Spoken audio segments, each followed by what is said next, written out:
All righty. We're going to call this meeting to order Tuesday, August 12th, and the time is 9:01. At this time, we will have Supervisor Gardia. Well, first, we will have a moment of silence. We will now have a moment of silence, silent reflection, or silent prayer.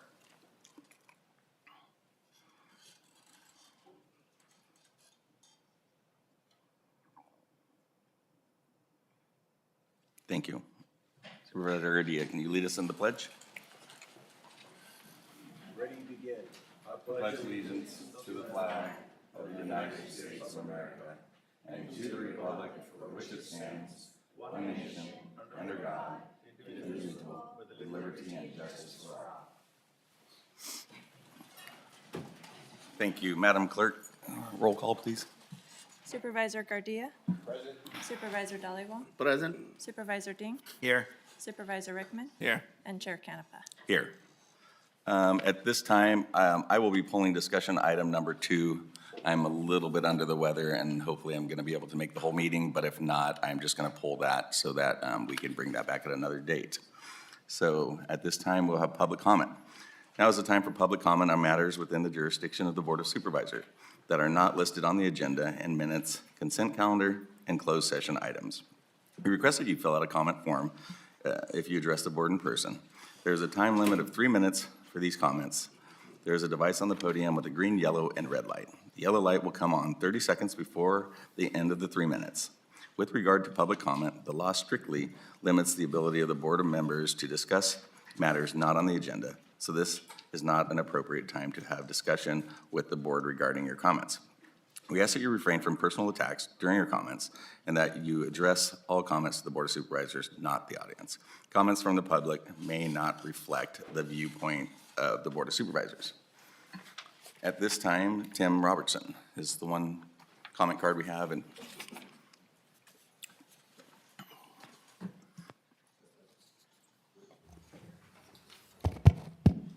there we go. Good morning, Board of Supervisors, Chairman Canepa, and the staff. Thank you for your time as well as the time of the public this morning. My name is Tim Robertson. I'm Executive Director of the San Joaquin Building Trades Council. And as many of you know, we are highly interested in entering into a partnership with the county in the form of a community workforce training agreement. And I wanted to come here and just speak publicly about why we seek such agreements so that we can hopefully be on the same page as we work together to help create and invest in our local workforce. So first and foremost, community workforce training agreements ensure that we're giving as many opportunities to local construction workers as possible on prevailing wage construction projects by the county. This is, bar none, the best way that local government agencies can invest in their local workforce. It is a process that encourages local hire, not just of jobs, but of careers. The jobs that the San Joaquin Building Trades is trying to encourage are careers that start with apprentices, the best training program that you can get that are earned from day one, up until journey person status, when we are having local individuals that are making $80,000, $100,000 a year with healthcare, full benefits. This is why we come together, hoping that we're encouraging that career pathway. In addition to the availability of those jobs, hopefully you all know that we take great pride in the entire apprenticeship training process. We run the Apprenticeship Readiness Program here in San Joaquin County in close partnership with San Joaquin WorkNet, where many of us serve on the board, because we want to give opportunities to as many people as possible to come from whatever their background and earn their way into these fulfilling careers. That's why we have programs that are specific to veterans. That's why we have programs specific to women. I saw the sheriff there. We even have a partnership with the San Joaquin County Jail to help train incarcerated individuals so that they can earn these career pathways upon their release. We are really committed to ensuring that the jobs, that their careers that are created in the building trades are used to help transform our communities and develop our workforce in a way that we don't think any other industry can do. So when we come asking for these types of partnerships and looking into the ways that we can work together as a county, what we want is that large construction infrastructure investment that we're going to do anyway as a county is one that we do in a strategic way that builds our local workforce and helps us rise as many local San Joaquin residents as possible to the middle class, where we can thrive and have more thriving communities. So I appreciate all of your time and that of all the public, and I look forward to continuing this discussion. Thank you very much. Thank you. Pat Barrett, were you wishing to speak now? Yes. And then Mary Elizabeth's on deck, please. Long time no see. I learned where the button is. Oh, okay, so I'm here on number 9. Let me tell you a story. 1964. You'll never make it back there with me. My first pack of cigarettes, 25 cents. Drop it in the little slot, pull the little button, and bam, cigarettes, and you run. Didn't know back then what I know today. Tobacco is not cool. I don't care what anybody says. I quit smoking in 2009, not because of health, because I was just tired of it. But it took me how many years, how many decades to get to that point.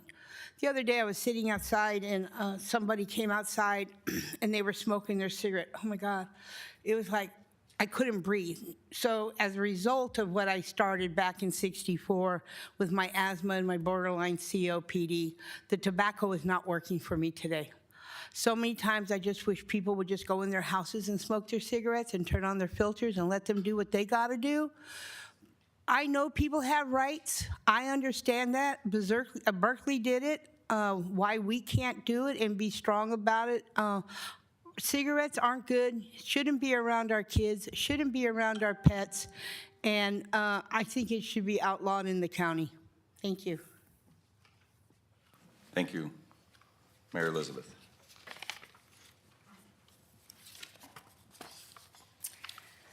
Hello. At my last time that I visited with you, I brought a workshop called Reclaim Our Power. It was an extremely successful workshop. Many people learned about PG&E and AVA, and it was a wonderful community event. So what I'd like to speak to you about that, because I know that the high prices and the utility burden that our San Joaquin County residents have is on your hearts.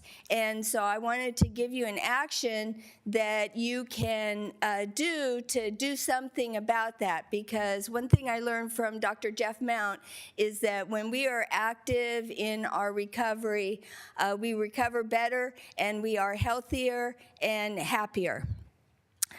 SB 332 right now is in the process. It's a study bill that is not one that is looked on so favorably right now, but one that will be very necessary to carve out our future without PG&E. So what this bill will do is to look at alternatives for nonprofits. And I was up in Sacramento for many, many years, and I benefited from SMUD. And, you know, when I moved back down here to Stockton, where I was born, you know, I was just shocked at the utility prices. And not only that, people in Stockton pay an additional 6% on utility tax. And so I ask that you consider writing a letter of support for SB 332. And I'll go ahead and send in information for you to know more about that, and the contact information that was previously provided regarding Reclaim Our Power. And there'll be another a virtual workshop coming up, and when that is, I'll send it to the all supervisors email. Just another anecdote here, you know, my mother, who's 91 now, she worked in the office at GSA, and she had 3 girls. And how she was able to support those 3 girls is she did her training to be a forklift operator.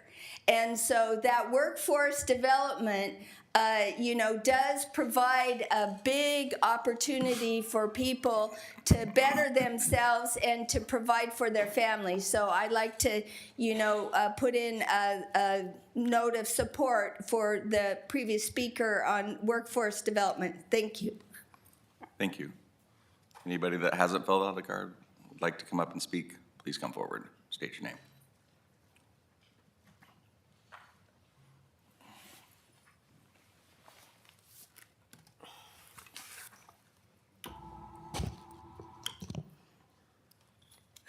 Hi, I'm Lauren Cardinale, and I'm here again to request an emergency work stoppage of the board to the duty officer of the Office of Emergency Services. Imagine a world without children. That is our current reality. A brave nurse in Fresno County has filed suit against her large conglomerate medical research facility. Starting in early 2021, the fetal demise rate went from 4 a year to 20 unborn children every single month, and it has maintained the rate. I will be providing you today with the information on her case and the disgusting email how they described that they lost a baby and put it in with urine samples instead of taking it to a funeral home as the parents had requested. The Chief Medical Officer of the ASPR of the Health and Human Services Division, Dr. Stephen Hatfield, has recently, with RFK Jr., pulled the mRNA products off the market for half of the suit. They are biologically chemical hazardous, they damage the mitochondria, which is your energy of your cell, and they damage the protein ability of your body.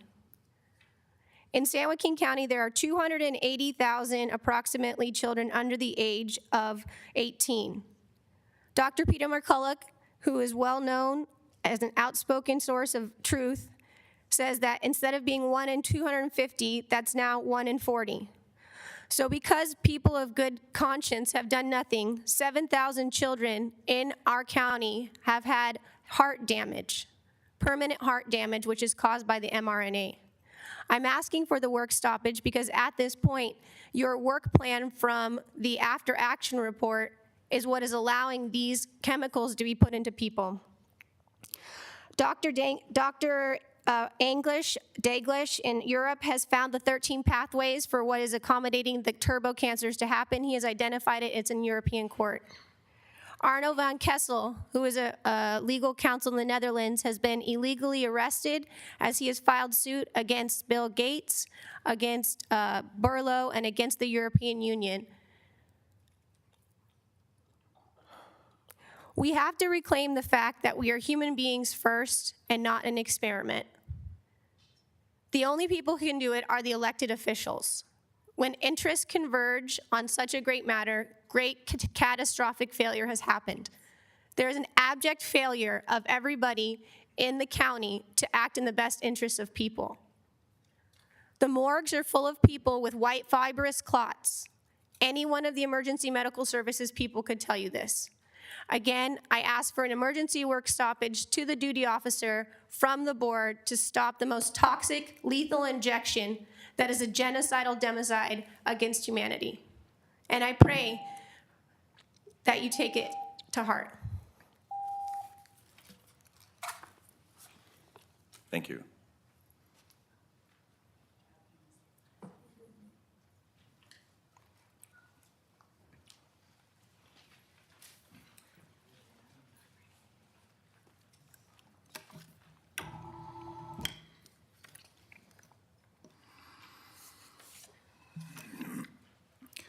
Good morning, Chairman Canepa, Board of Supervisors. My name is Melanie Knott, and I'm a concerned citizen of San Joaquin County. Again, here I am to talk about elections. In an article at Election Integrity Project of California, the article explains the weakest link in the chain of threats to election integrity in California is the topic of voting by mail. It's just the tip of the iceberg. Counties utilize the United States Postal Service to mail a ballot to all persons on the voter rolls, yet the Postal Service cannot provide the reliable chain of custody necessary to protect the integrity of the system. Most mail carriers and postal workers are honest, but like the population in general, a few are not. This sad reality begs the questions. If a postal worker decides to destroy or not deliver ballots, will anyone find out? And if yes, how? How does the post office prevent ballots from being stolen or delivered to locations where they end up in the wrong hands? Many ballots arrive at dormitories, nursing homes, and homeless shelters. Ideally, the staff at these locations distribute the ballots correctly, making sure ballots get to the right people, and return unopened the ballots of people who no longer live there. But if bad actors intercept or destroy these ballots before they can reach the legitimate voter, will anyone know? California essentially ignores the possibility that someone could fill out the ballot of another person. And because the state does a poor job of verifying signatures, undiscovered forgery becomes a real probability. Why? Because the state has created an entire system that operates outside the view of citizens and observers, and this system begs to be manipulated. Again, I've always spoken about making elections secure act, which would implement 5 keys: hand-marked and hand-counted paper ballots, voter ID, citizenship requirements, shortened early voting, limited mail ballots, and paper elections in small precincts. We can and we will restore integrity to the process and return faith, hope, and trust to every legitimate voter in the Golden State of California, including here in San Joaquin County. I'll leave you with this. In Proverbs 14:34, righteousness exalts a nation. Thank you, God bless you, and have a wonderful day. Thank you. Mary Nicholson.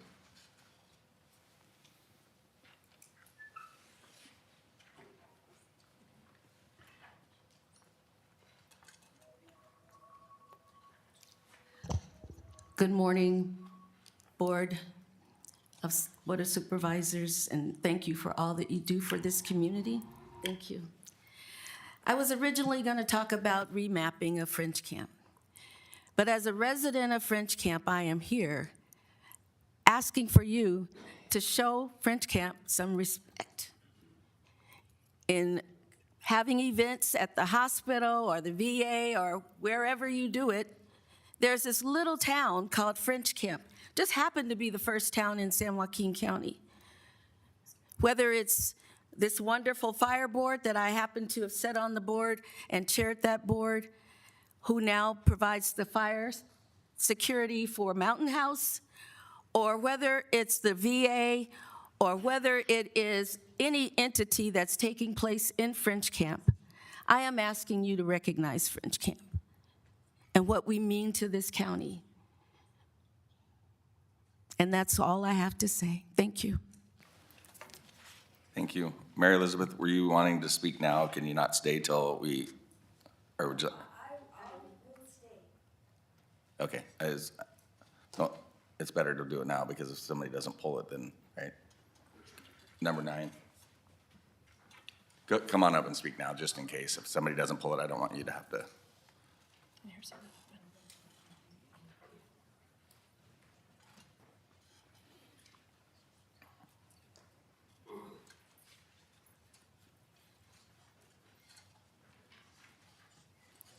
Yeah, you have the floor.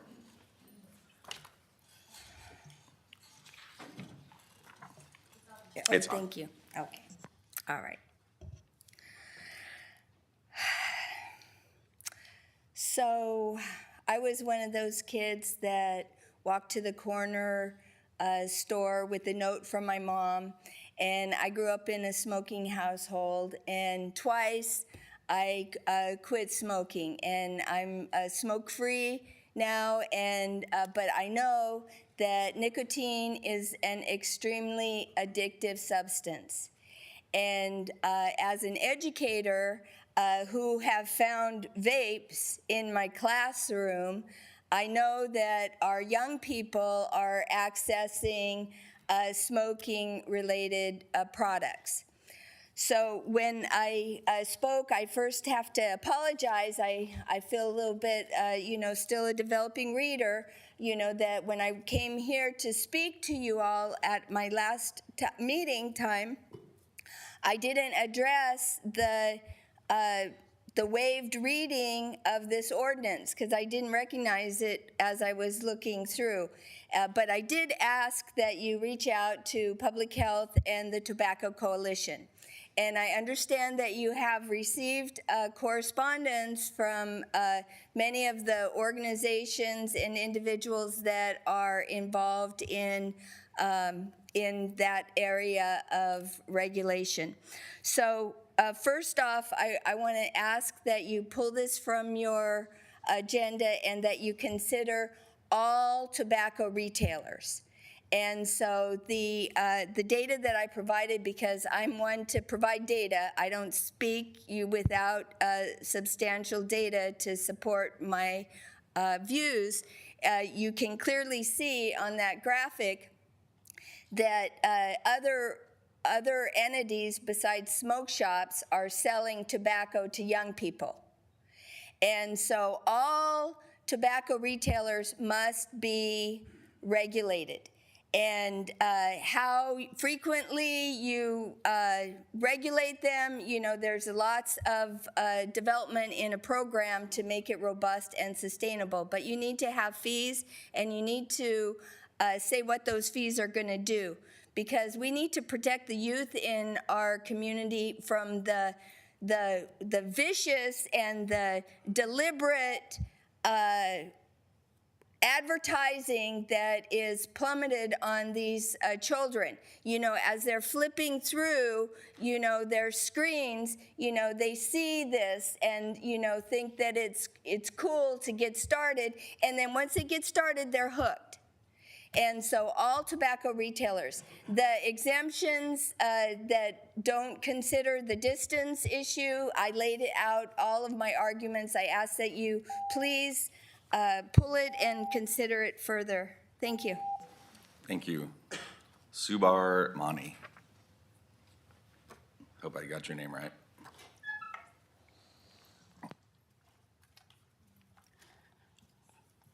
Good morning, everybody.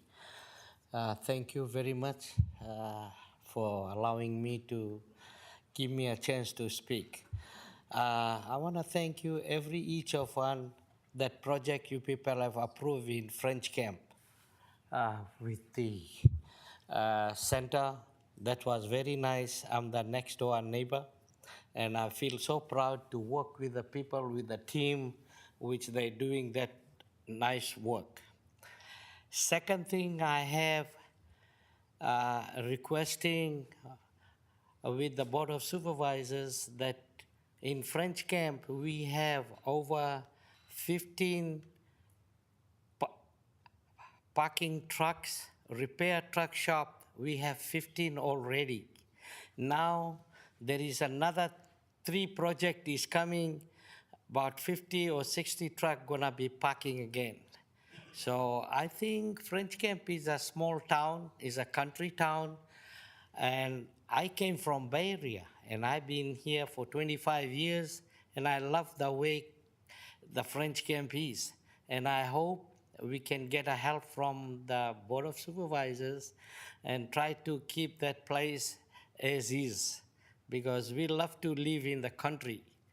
And that will be very nice if we can get any help from you people, and that will be very nice. Thank you very much to give me a chance to speak. Thank you. Thank you. Anybody else wishing to speak that hasn't filled out a card? Can I speak? I don't know what's going on in French Camp, but you know I'm a real person about this truck stuff. We're being flooded with I have a Class A. It's in the car.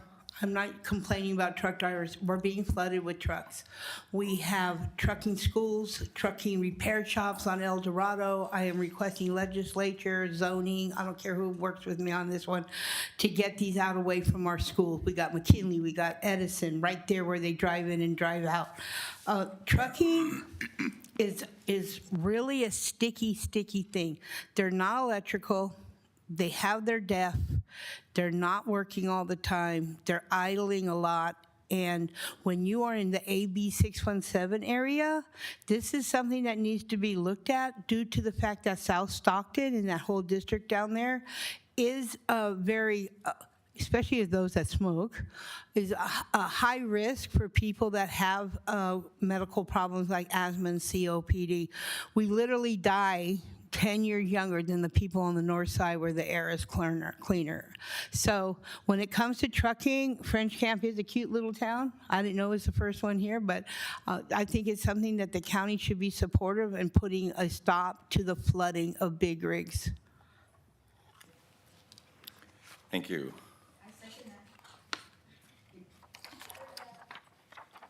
Okay, at this time, seeing no other public comments, we're going to move on to recognitions and presentations. Community.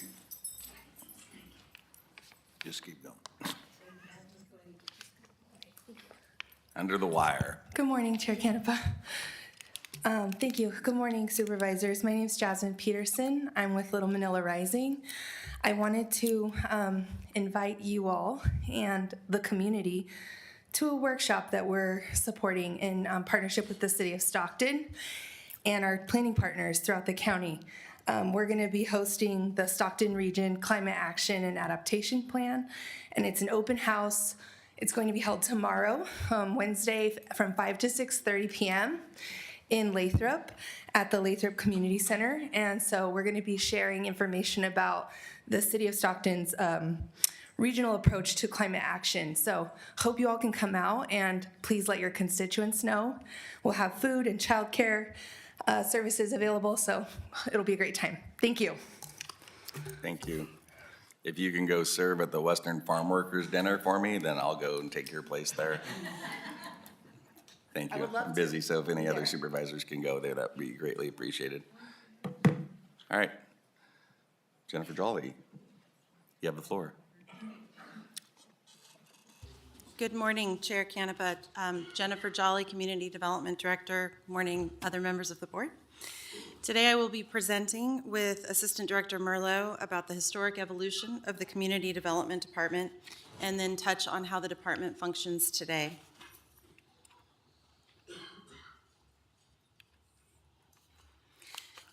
Community development is made up of 4 divisions with administrative and fiscal support for the entire department. The divisions are planning, building, code enforcement, and fire prevention. We are a department that issues permits for land use, building, and fire prevention, and code enforcement enforces land use and building compliance. Title IX is the development title, which is the code of ordinances used throughout the unincorporated San Joaquin County by my department. This was kind of a fun homework assignment because in all the years that I've worked at community development, I never looked back this far to see how this place was established, so this was kind of interesting.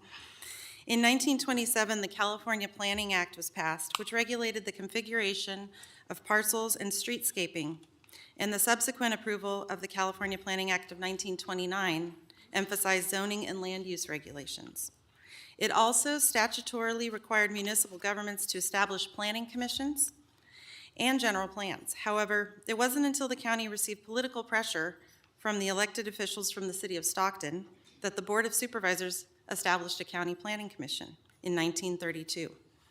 But that commission didn't become what it is today until much later. Local politicians from the City of Stockton were concerned about development of neighborhoods in the unincorporated county, such as Burkett Acres, Marsh Gardens, and the future planning for Burkett Garden Acres, which is the modern-day Garden Acres that we refer to today, and their lack of building standards, so they put pressure on the County Board of Supervisors to establish a planning commission to address these types of development. The Planning Commission spent most of the 1930s engaged in pretty unproductive discussions concerning the development of the county general plan. The Planning Commission did, however, actively engage in permitting subdivisions, but because there was not sufficient funding allocated to the Planning Commission, they lacked staffing and relied heavily on the services of the county surveyor named Julius Manthe. Because of the lack of funding, the work of the Planning Commission during this era was largely confined to the oversight of planning concerns associated with the Works Progress Administration activities in Stockton and Lodi. and the Planning Commission was closely involved, excuse me, in coordinating interagency communications between the U.S. Army Air Force, the WPA, and the County Highways Department to ensure the orderly and efficient extension of two key airfield access roads, Sharps Lane and Sperry Track Road, were completed in 1940. Once the board increased the funding from $50 to $500, this allowed the county to better establish and grow the planning operations. As funds continued to increase, the surveyor Manthe was able to hire additional staff to develop master planning documents for the county, such as official maps of a map of streets, highways, and house numbering of the suburban area of the city of Stockton, and ratify previously developed maps such as the highway plan of San Joaquin County, the park plan for Mickey Grove, and zoning in Stockton Acres. These maps would become the foundation of county planning and development activities through the late 1950s. San Joaquin County continued to receive criticism from the city of Stockton for its lack of enforcement of building codes, which had been mandated by the state with the passing of the 1933 Riley Act, which will be discussed a little bit more on a future slide. Eventually, as funding increased, the county hired an architect named Howard Bissell on June 16, 1943, who essentially created the unofficial founding date of the county planning activities. Bissell set out to build consensus among county real estate developers and elected officials on the need for professionalization and urban planning.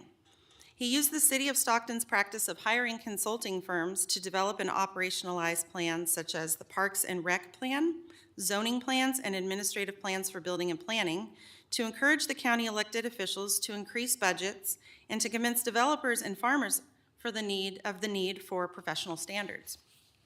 By 1946, Bissell was successful in getting zoning ordinances and maps approved at the county level that aligned with the city of Stockton standards and convinced the county to pay for a full-time employee to staff the Planning Commission.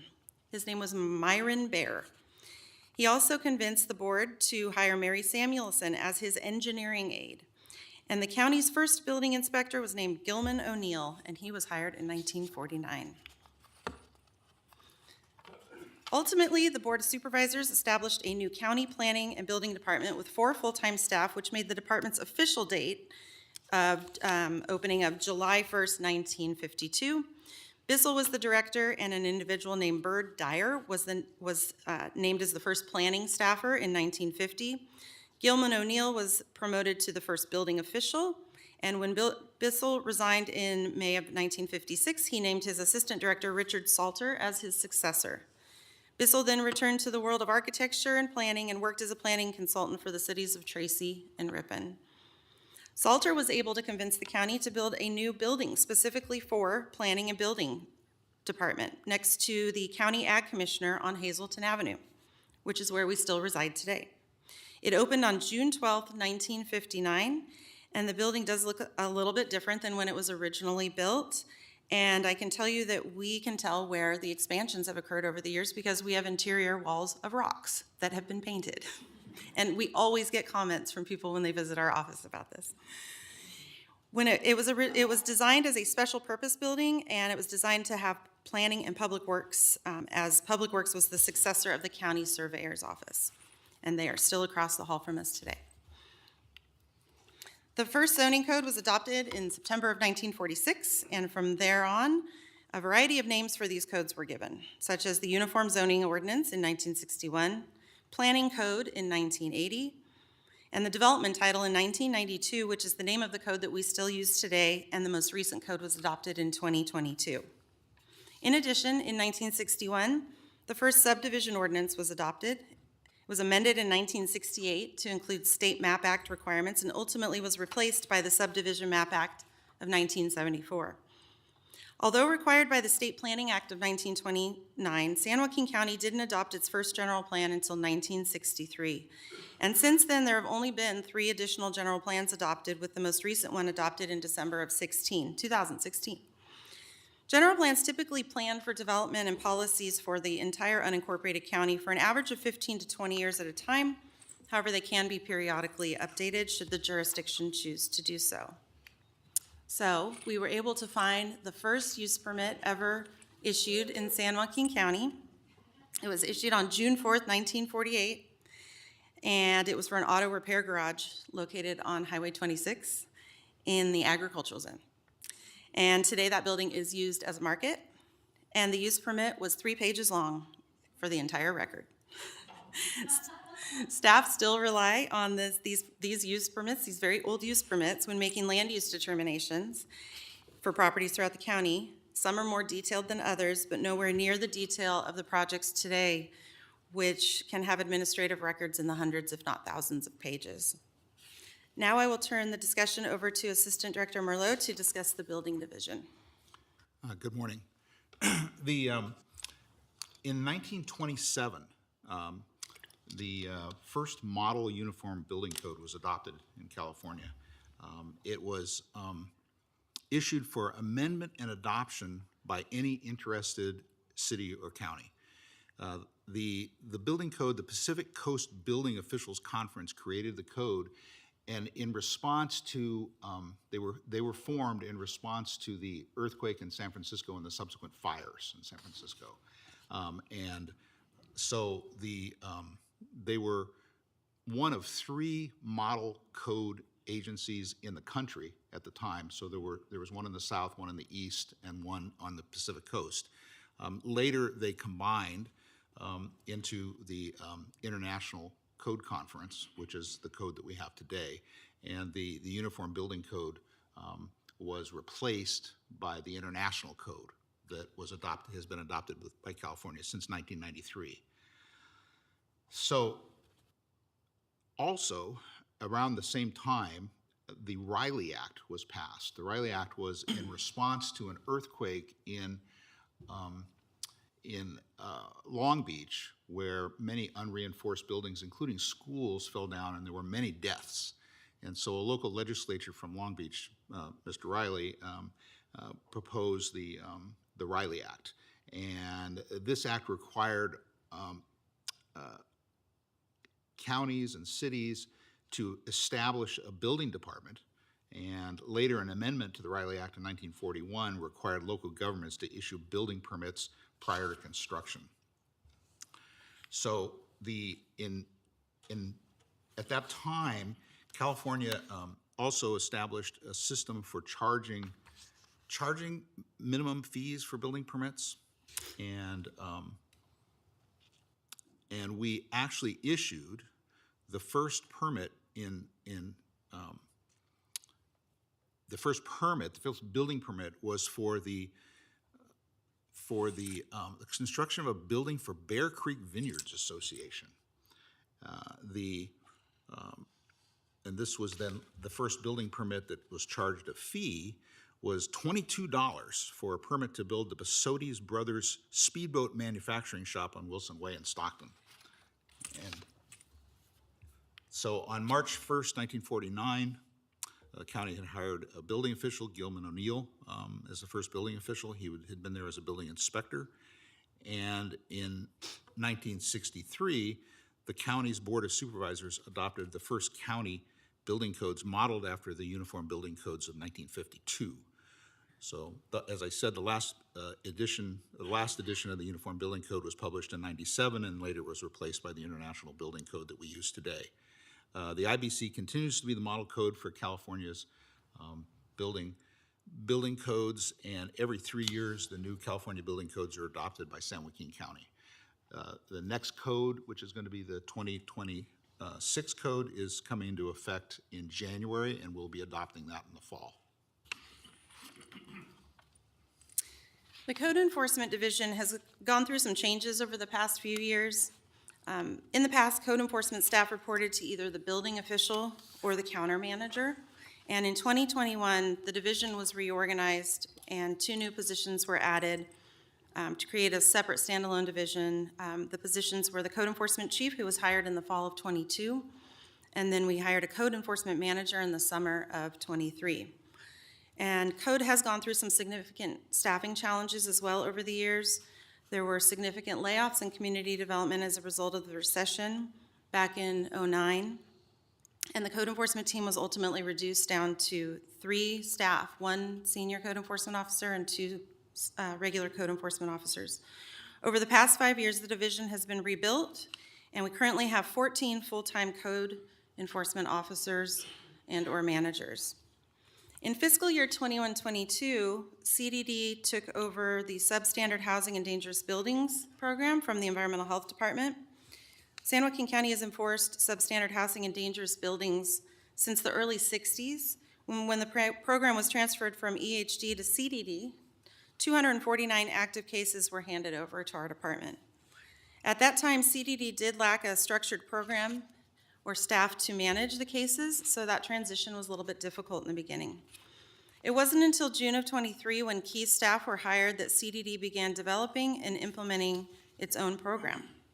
We now have a senior code enforcement officer, a code enforcement officer 2, and a building inspector dedicated to this specific program. As of the summer of 25, 88% of those original cases have been resolved.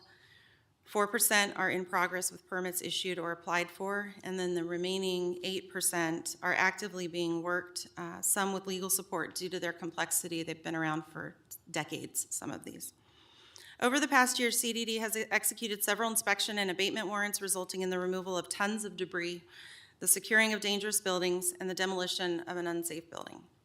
In addition to the progress made on the ongoing code enforcement cases we receive every week, staff has also been diligently working on the establishment of a new program that we refer to as REBUILD, which stands for Revitalization of Buildings, Land, Dwellings. It's a pilot program with the assistance of an over $1 million grant received from the state and administered by SJCOG. And it helps, we have created a program to help assist with creating affordable housing opportunities in this county. The program currently focuses on properties that are substandard, and we have plans to expand the program to other properties with the goal of incentivizing affordable housing opportunities in urban communities through fee waivers, expedited processing of permits, et cetera. And this program is a pilot, so we are still continuing to build it as of right now. I'm going to turn it over to Eric for the Fire Prevention Bureau. So the Fire Warden's Office was founded in July of 1923, and it was urged to create this by the California Farm Bureau and the National Farmers Fire Insurance Company. The primary function was to patrol and suppress grain and grass fires, which threatened the new orchard crops that were being established in San Joaquin County, and also to coordinate the establishment of the county's rural fire districts and to work with them. And so, during the first quarter century of the Fire Warden's Office, that was their primary function. It wasn't really involved with fire prevention. It was actually dealing with fire protection, putting out these rural fires and establishing the districts. But in 1945, a man named William J. Armanino was appointed as the fire warden. Armanino was 30 years old at the time and a volunteer firefighter with Waterloo Murata Fire District, and he'd also served as an assistant chief. And Armanino modernized the fire warden's office. He worked with Gilman O'Neill, the building official, to coordinate fire prevention with the county's fire districts, including issuing fire permits related to life safety governed by the building codes that had been enacted in the recent years. In 1966, the Fire Warden's Office was changed to the Fire Prevention Bureau at Armanino's suggestion. And in 1974, Armanino led the county to adopt the 1973 Uniform Fire Code, which was the first fire code, and it was also created by the Pacific Coast Building Officials Association. Armanino retired in 1976, so that was sort of his crowning achievement, and he was replaced by Steve Thenis as fire warden, who served until 1993. And on Thenis' retirement, the Fire Prevention Bureau was combined into the Community Development Department rather than being an independent department of the county. In 1998, CDD's Fire Prevention Bureau established formal memorandums of understanding with the fire districts outlining specific responsibilities for fire prevention and which agency was going to do which in their districts. Then in 2001, more recently, the community development director was established as the fire warden with a fire services coordinator in the role of fire marshal. This proved to be somewhat inadequate to deal with all the issues related to fire prevention in the county. And in 2019, the county created the position of deputy fire warden and also provided for a fire services inspector, which replaced the old fire services coordinator. And that brings us pretty much up to where we are today. We're gonna do the next page. So, some issues. Yes. So talking about the fire prevention duties, we do fire plan check and inspection services for fire permits. We also, the department also does weed abatement and works with the districts in terms of abating weeds. We do operational fire permits. Operational fire permits are related to ongoing operations after the buildings have been permitted and occupied. So if they have different operations such as welding or things of that nature, those require annual permits, and we monitor those and inspect those. And then we also provide technical support to the building, planning, and code enforcement divisions in terms of making conditions and for new projects and coordinating with the different fire districts where these projects are. So what is next for community development? Over the next year or so, CDD will begin a few larger projects. One of them will be on updating and doing a focused general plan update. The current general plan was adopted in 2016, and it is established to go through 2035. We are currently about to begin an audit of our general plan to determine which areas may be out of compliance with the ever-changing state laws, and we will be identifying areas that need to be updated based on stakeholder input and trends that we are seeing within the county. In addition, our building and fire officials have begun reviewing the updated 2025 California building standards, which are expected to go before the board this fall, and as Eric mentioned, will be going into effect January of 26. Finally, we will be continuing to expand upon our rebuild program. Once we've answered any questions here today, I have a short video to show you of some of the success that we've had. And I'm really proud of my staff who've worked incredibly hard to establish this program on Fast Forward because we're using grant money. It's had to happen very quickly. And so I want to give a special thank you to them and everyone else who has worked to put this program together. And that concludes staff's presentation. Thank you. So this is part of our 175 years of growing greatness. So thank you for the presentation, and we'll see the video next. Also, you didn't talk about buying Oakmore Golf Course and possibly moving there, and everyone thinks it's for Camp Canapa only, but the intent is to build it out and have new digs, because your digs are a little on the old side. Past life of serviceness. Any questions, comments? All right. Good. I just want to thank you, Mr. Merlot, and your staff. We've begun talks on a new general plan, and it's one of the most important things we're going to start and won't see, while we're sitting up here, because it won't take effect, to years down the road. But it is extremely important that we have good planning going forth. So I just want to say thank you. Okay.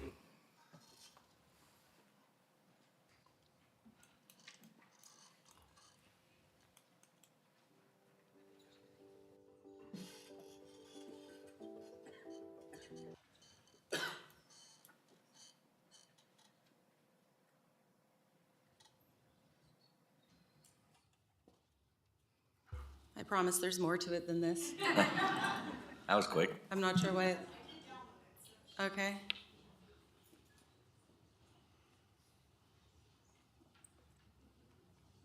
Well, that was kind of anticlimactic, wasn't it? Is it on play?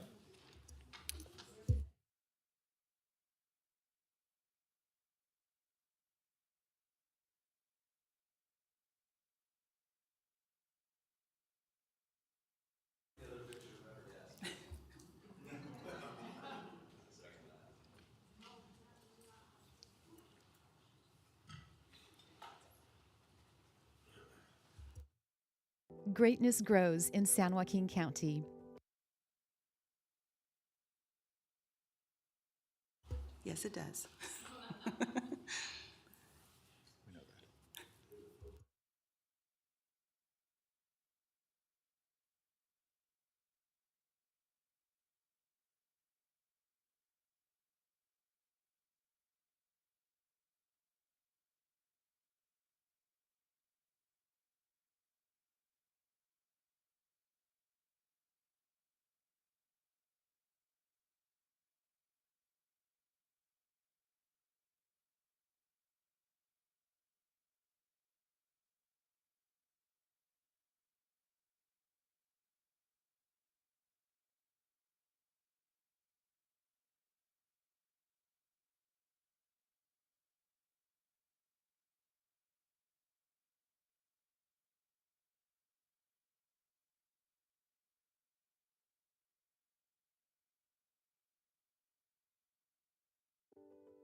Greatness grows in San Joaquin County. We are home to vibrant communities, rich agricultural heritage, innovative industries, and people who care deeply about building a stronger, more sustainable future for everyone who lives here. But sometimes life takes unexpected turns, and the homes that we once cherished can begin to fall in disrepair. Whether due to aging structures, financial hardship, or life's many challenges, restoring a damaged property can feel overwhelming. But there's good news. You're not alone, and help is available. San Joaquin County is proud to offer the Revitalization for Buildings, Land, and Dwellings program, or REBUILD, a new initiative powered by California's REAP 2.0 grant. Our mission is simple: help property owners restore and revitalize homes, even add an additional unit in neighborhoods that need it most by offering fee waiver incentives for affordable housing. This program was created to support homeowners in unincorporated urban areas near Stockton. If your property is vacant, deteriorating, or subject to code enforcement for substandard housing, you may qualify for direct assistance. You may be eligible for assistance if your property meets the following requirements: has uninhabitable, dangerous, or substandard residential structures that need rehabilitation or replacement, properties that are vacant or otherwise underutilized where the owner is willing to build affordable housing in exchange for fee waivers, is located in an established residential neighborhood near Stockton. The lot size is between 5,000 to 40,000 square foot range, has access to public transit and essential services. Program benefits may include property management through receivership, fee waivers, and guidance through the rebuild process, including fast-tracked permits and pre-approved accessory dwelling unit plans. Even if your property doesn't meet every requirement, we encourage you to contact us. Our team is here to walk you through your options and support you every step of the way. This is about more than rebuilding one house. It's about restoring neighborhoods, providing affordable housing, and building a stronger, safer San Joaquin County for generations to come. Let's rebuild together. Contact us today.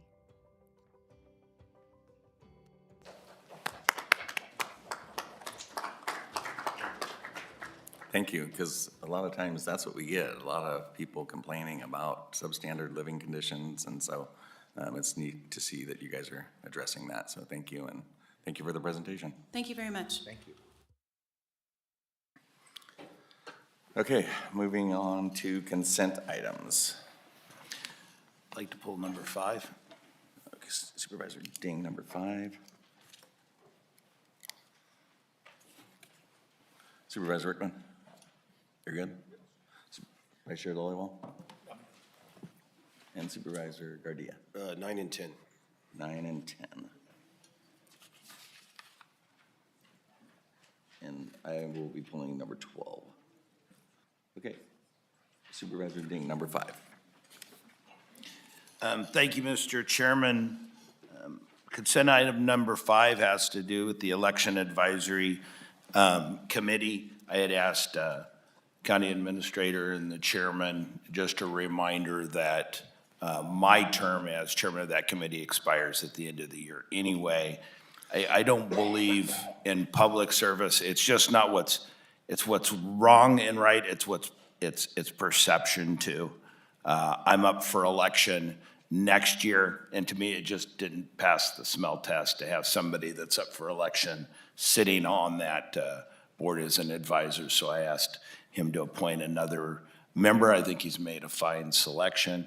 Supervisor Dollywall will be taking over, and I will, in the sake of, we've got a couple of members that aren't feeling well, I won't give you a speech on the Australian ballot today or anything else. But I will remind the supervisor, the committee, there's a lot of great ideas that come through there, and a lot of them cost money. And just as we've seen with Prop 36 that the governor refuses to fund, just as we've seen with a lot of these state mandates that, you know, the promises were there and then the money isn't coming in, you're gonna see the same thing on this election advisory committee with drop boxes and mail-in ballots. The governor is looking at calling an election in November, but he's providing no money to the county. It's gonna cost us $3.2 million out of our general fund if he does it. So these are some of the things you're gonna have to keep an eye on, and then, you know, tell us what you found out. So thank you for your service. Thank you, sir. Vice Chair Dollywall. Mr. Chairman, I just want to mention, Mr. Ding, thank you so much for your services. If my colleagues do approve my appointment, I would do my best to fill your shoes. Thank you, sir. Thank you. Number 9, Supervisor, do we have public comment on it? Does anyone from the public like to speak on?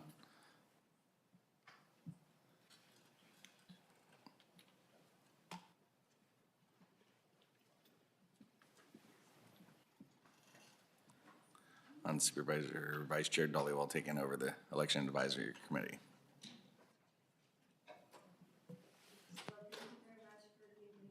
Opportunity to speak again, and so I'll go through some of my other points that I submitted in my comment letter. So in regard to the exemptions, the businesses that are exempted, This has to be on this item. 9. No, this is for the Election Advisory Committee. Sorry to cut you short. I apologize, but yeah, you have to wait till 9's brought up, so Sorry. no worries. And I believe Ms. Elizabeth did already speak on consent item number 9 during public comments. Okay. Anybody else wishing to speak on number 5, consent item number 5? Okay, then we'll move on to number 9, Supervisor Gardia.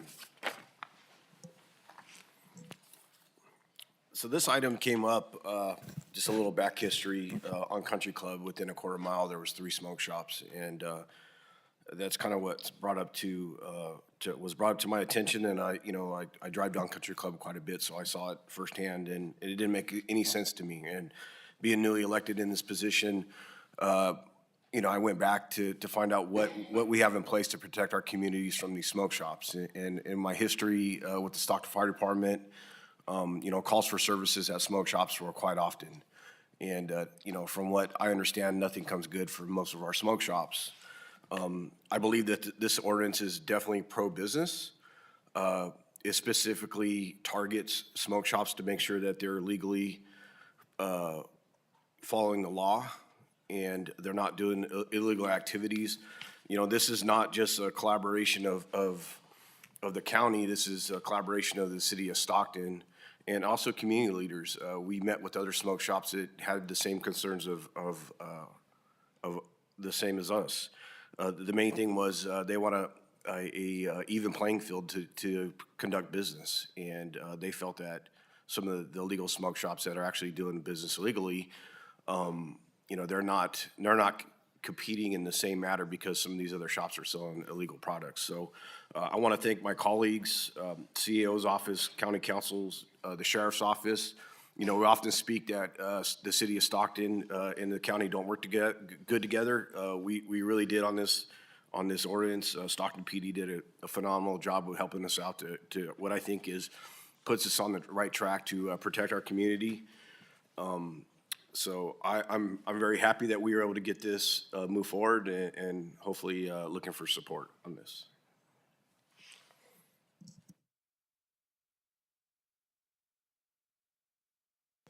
Thank you. Mayor Elizabeth, I'll give you another minute to speak, and since you've already spoke on that, and then Jasmine Peterson.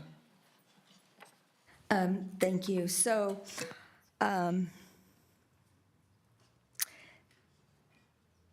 there's 134 tobacco retailers of all kinds, which is 27% of those are within 1,000 feet of schools.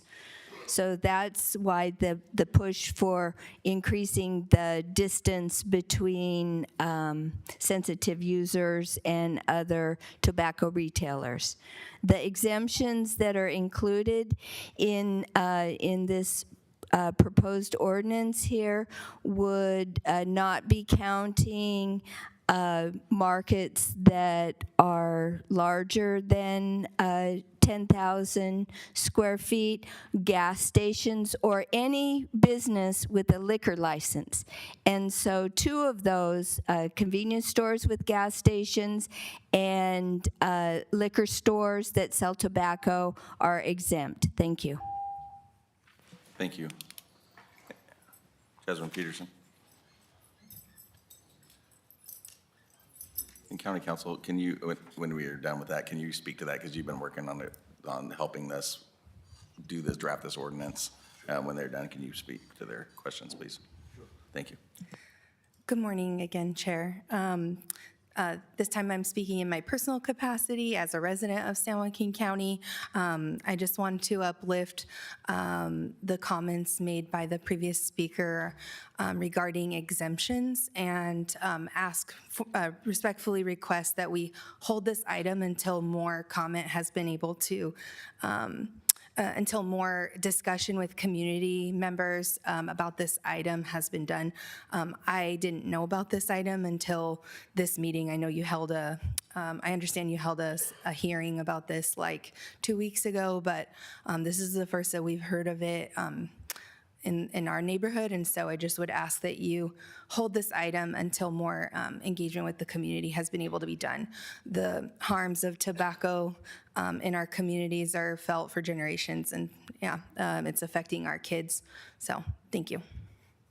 Thank you. Part of the reason, one of the things that we had to do it, why we did it, because certain unincorporated areas are in the city of Stockton, and I mean, I have to be mindful of also that there's other cities that are also in our county. So that was kind of what we were doing it. So they were clamping down in Stanislaus County, and it's like, okay, well, we don't want them to come to have all their smoke shops in, the San Joaquin County. So if you could speak to those questions, because you did look into that, and we have done it, and is there a harm or looking at it again, or how do we go about that? Because this is the 3rd time that we brought it back, right? Well, this is the 4th, actually. Yeah, we've had 2 urgency ordinances. Then we had direction from the board to come up with this, to replace the urgency ordinances. And then we had a first reading, so I don't know, this is probably at least the 4th time this has come before the board. In any event, in drafting the ordinance, I try to take feedback from the board, and so some of the feedback I got in which directed the way in which the ordinance was drafted is there was a desire to keep our ordinance somewhat similar to that of other communities such as Stockton. So we didn't have a situation where smoke shops went to the least restricted jurisdiction. And so this ordinance is actually based off of Stockton's ordinance. We tweaked it to make it applicable, make it appropriate for us, but we started at least with a template that Stockton was using, which I believe was used from, I think they got it from San Mateo County or some other place. I'm not positive about that. But in any event, we tried to we want to make our ordinance not too much different from others within our community so that we didn't have a race to the bottom. There was also, the feedback I heard from the board was a desire to balance the various competing needs. So there is a concern that most of the problems are coming from smoke shops. At least that's the reports we'd gotten from the sheriff's office and others. And so we wanted to put in regulations which address those problems without becoming too burdensome upon legitimate businesses like gas stations and grocery stores and convenience stores, where I'm sure there are violations on occasion, but that isn't where the bulk of the reports of problems have been emanating. And so in order to try to not unduly burden businesses, which for the most part seem to be complying with the rules, we exempted those where we haven't seen the problems. We can always amend that at some point down the future if it turns out that's not the case. But that was the reason why the 10,000-foot exemption was put in, for instance. The attempt there was to exempt grocery stores, because while I'm sure occasionally somebody violates the rules at grocery stores, that doesn't seem to be where most problems are coming from. And then finally, the desire to concentrate on what I would call smoke shops colloquially is we have only so many resources. And so if we try to regulate everything, even those things where there's not very many problems coming, we spread our resources too thinly. And so by exempting those businesses where it doesn't seem most problems are coming from and concentrating on smoke shops, which is where we are seeing the major problems, we get to concentrate our resources. And on that basis, the view was it would be more effective to do that, to concentrate our resources where the problems are coming from. So that's the basis of the exemptions which the speakers have been addressing. Thank you. Supervisor Garcia. Through the chair, I have a question to ask, is when do we start looking into this ordinance? I mean, this goes back, I believe, more than before I was elected, correct? That I couldn't tell you, because of course I haven't been here. I came after you were elected. So I can't give you the whole history. The first time, and I off the top of my head, I don't know. The first time I was made aware of the situation was when there was proposed a moratorium, which I believe Stockton had also done. So that's the first I became aware of, but I haven't been here long enough to be able to speak to the entire history. It's from my understanding that this is something that's been talked about at the board level for quite some time, is to have some type of regulations on smoke shops. And, you know, this is specific to smoke shops. Yeah, it's probably not perfect for all people. We have the ability to amend this in the future, but it really gets ahead of the problem that we're dealing with right now, is specifically to smoke shops. So, you know, I'm definitely open to the future to look at different ordinances that would protect our families from tobacco use, but this is specifically for smoke shops. Okay. Anybody else? You guys good? So we can meet, and then, I mean, it's important because we did the moratorium, correct, Council? We did the moratorium, and that was part of it. So it was, how many days did those last? We had to read, what was? Yeah, just a correction. I obviously was before, I came on, I was county council before Supervisor Garcia. I was mixing my timeline up. In any event, to address your question, the first urgency ordinance was applicable for 45 days. And then the second one, we narrowed the basis for it, and that is essentially until such time as the board decides, if it wants to repeal it. And that's the reason why in this version, one of the things that is done is the moratorium is repealed. So to answer your question, the first moratorium was for 45 days, and you could renew it.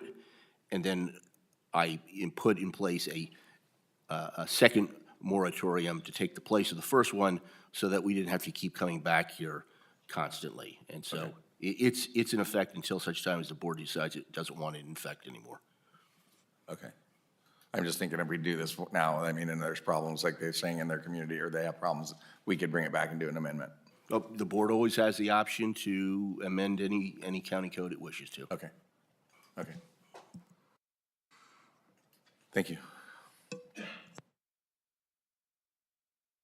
moving on to item number 10, Supervisor Garcia. I'm pulling this item for a couple of reasons. One of the reasons is that I want to thank the people that are willing to step up and to sit on our boards and our commissions, because, you know, you're taking time from your families and your lives and your busy lives to do a community service that really benefits all of us. So I want to say that in appreciation. Secondly, I'd like to do a second moment of silence for Douglas Vigil, who sat on many commissions and boards with the city and the county, and it has actively been a community leader for many years, and I'm sad to hear of his passing. So I'd like to take a second moment of silence for Douglas Vigil. All right, we'll take a moment of silence for Doug Vigil's passing.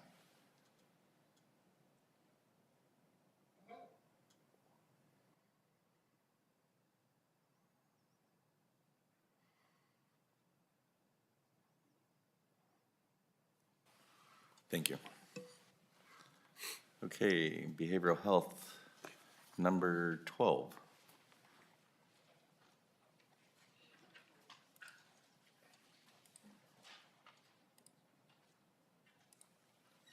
You have the floor.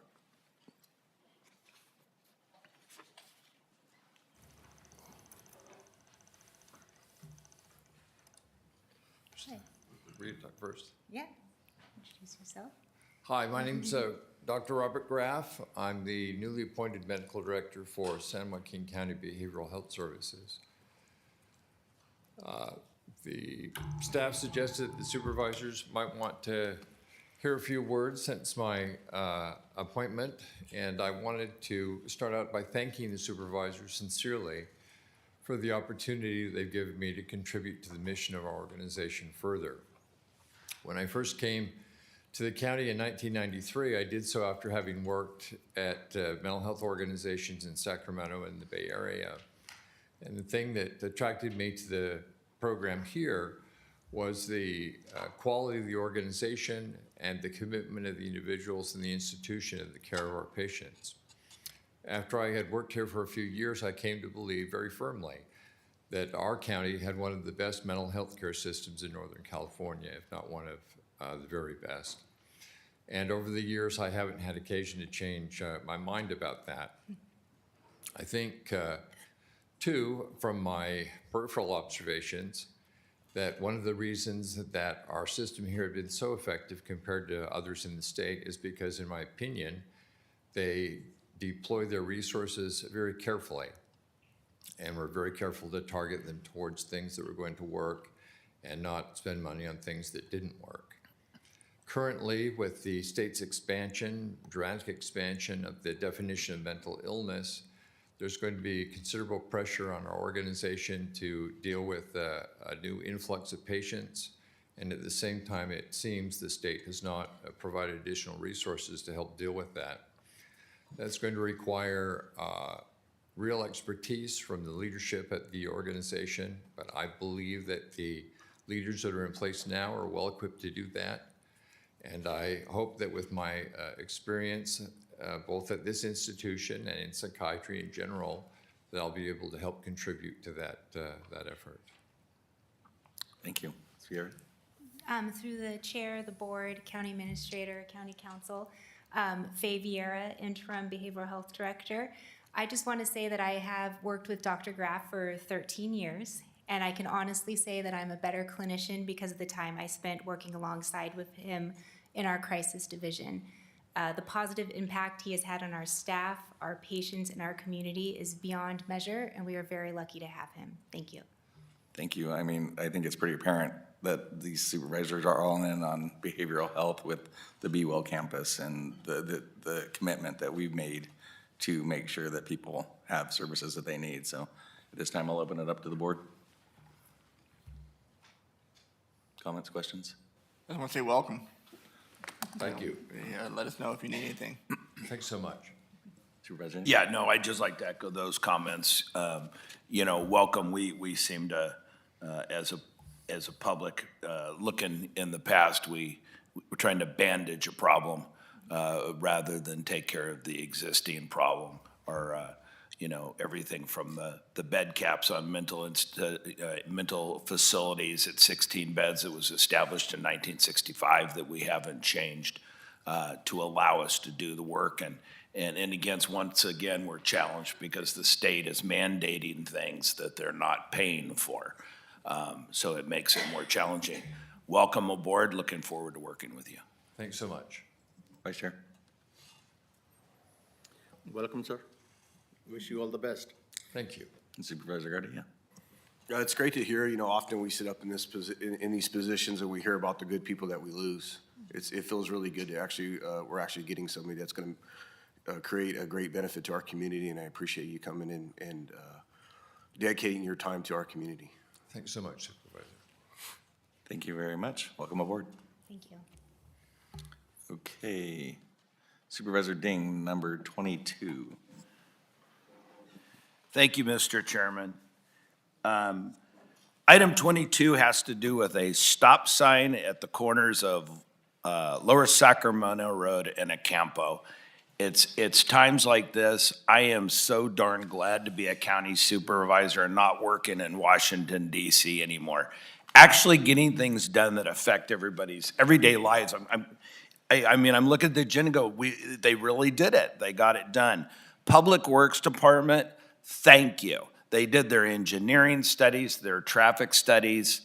Najee, thank you. They've had 5 collisions there at that intersection in the last 11 months. And especially at this intersection, it reminds you after having Jennifer give and Mr. Merlot give the presentation on general plans. We still live in an ag district and in an ag county. And unfortunately, and you get in an area like this, what happens is everybody sets their GPS on 99 or I-5 and they're heading south, and it's diverting them down Peltier to Lower Sac, and they're using that as, kind of an expressway. The cars don't understand, these commuters, why there is a tractor on the road or why there's a grape harvester out there, and it creates a lot of frustration. So this stop sign is why we're here. We're here to create public safety and actually get things done, and I know it sounds really funny to get really excited about a stop sign, but I am, so thank you. For clarification, Chair, was that consent item number 23, the always stop sign on Lower Sac? Is that correct? Oh, yeah, because that was the Mossdale one. I'm sorry, it was 23. Thank you. And then was I supposed to open number 12 up for public comment, or? Well, the public had time during public comment. If you want to see if anybody wants to speak to it, it's up to you, Okay. your discretion. That's fine. Okay. Perfect. Awesome. Any other comments, questions? Okay. I'll take a motion for the consent items. Motion to approve. Second. First and a second. Call for the vote.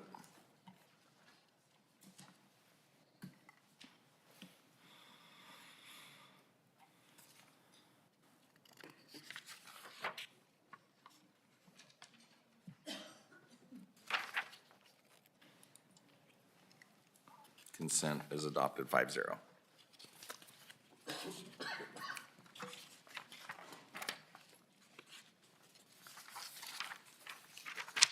Okay, moving on to 9 a.m.'s public hearings.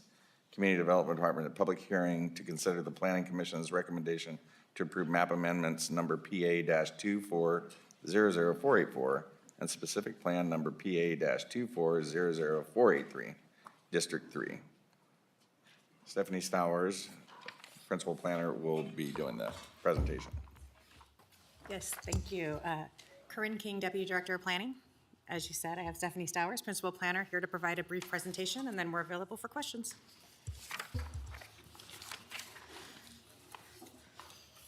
Good morning, Chairman and members of the board. This project includes 2 land use applications to establish a comprehensive behavioral health campus to serve San Joaquin County. The applications include a map amendment for both general plan and zone, as well as a specific plan.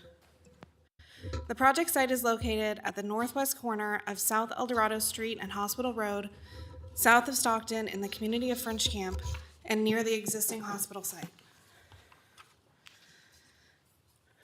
The project site, historically intended for commercial development, has remained in an agricultural holding zone until public services became available.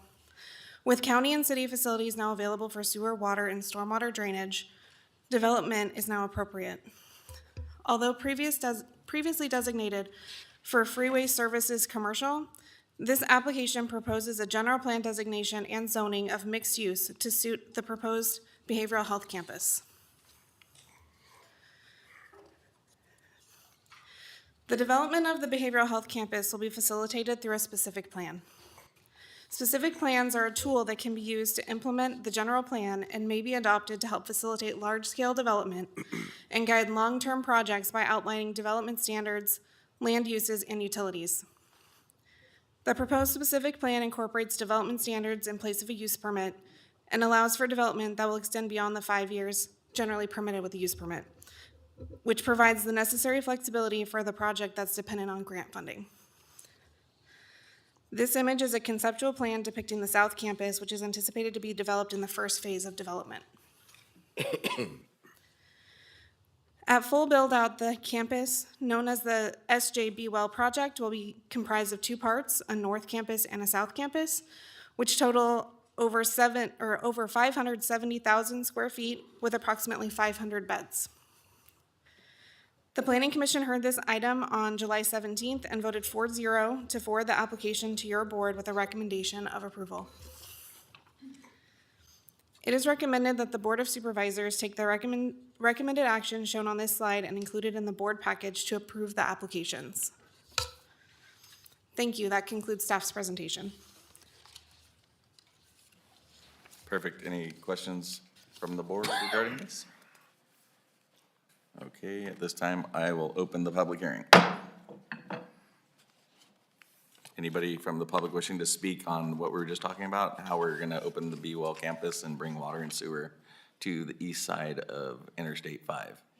Mary Elizabeth.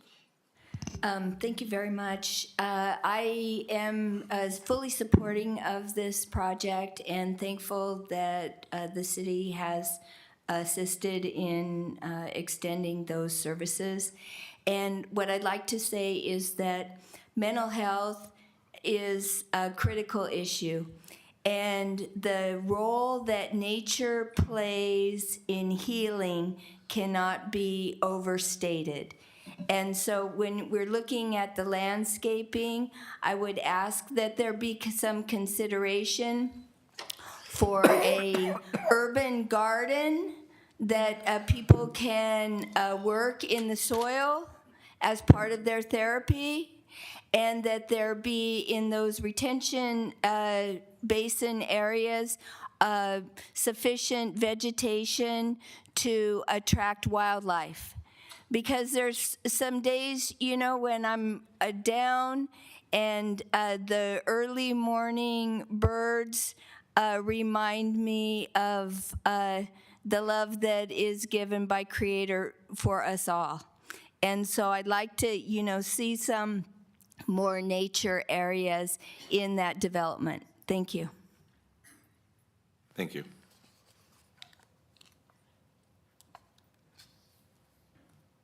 Where's this one? It's on, it's on. Oh, it's on. Okay. You Good can morning. lower it or higher it if you need to. It's fine. Thank you. Thank you, Chairman and council members.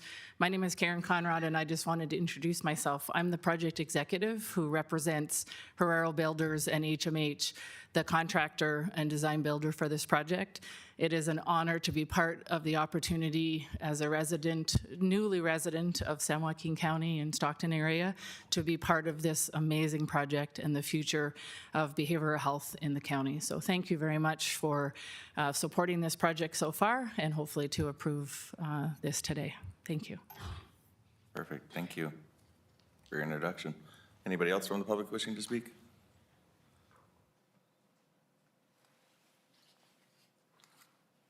Seeing none, I will close the public hearing and bring it back for board members' final comments. This is absolutely amazing. And even with the $137 million grant from the state of California and this is just gonna transform that side of the freeway and bring so many people services, so I'm gladly supporting this one. I'll make a motion to approve. Motion to approve? And a second? All right, call for the vote. Supervisor Dean?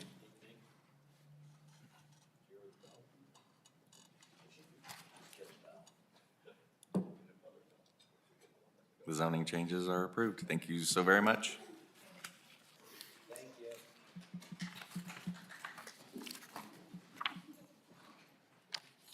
Okay, discussion. To consider creating an ad hoc committee to review flag requests and provide recommendations in accordance with San Joaquin County's flag policies. Supervisor Gardia from District 1, you have the floor.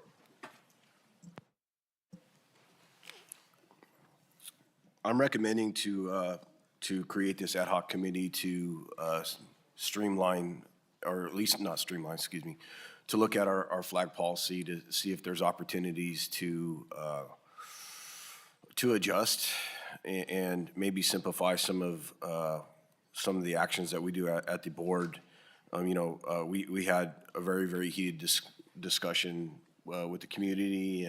I wouldn't say heated, but a very good discussion with the community about commemorative flags. So I'm asking for the board to approve to create this ad hoc committee just to look at to see if there's different options of how we can move this process forward and make it equitable and easier to move flying our commemorative flags. Questions, comments?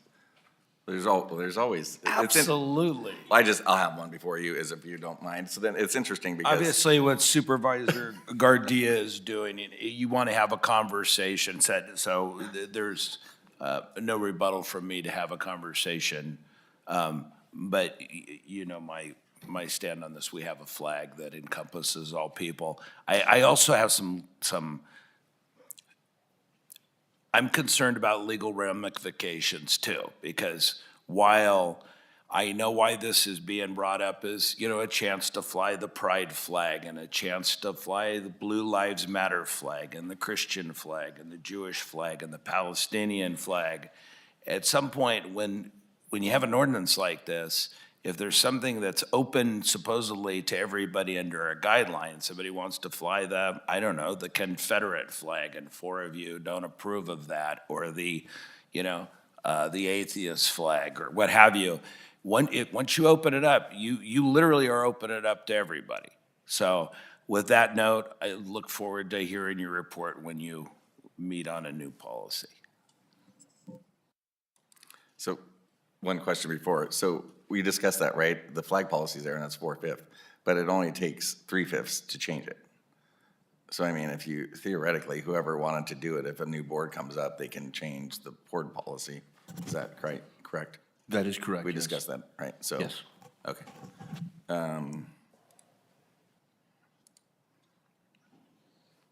Questions, comments from that side? Thank you, Chairman.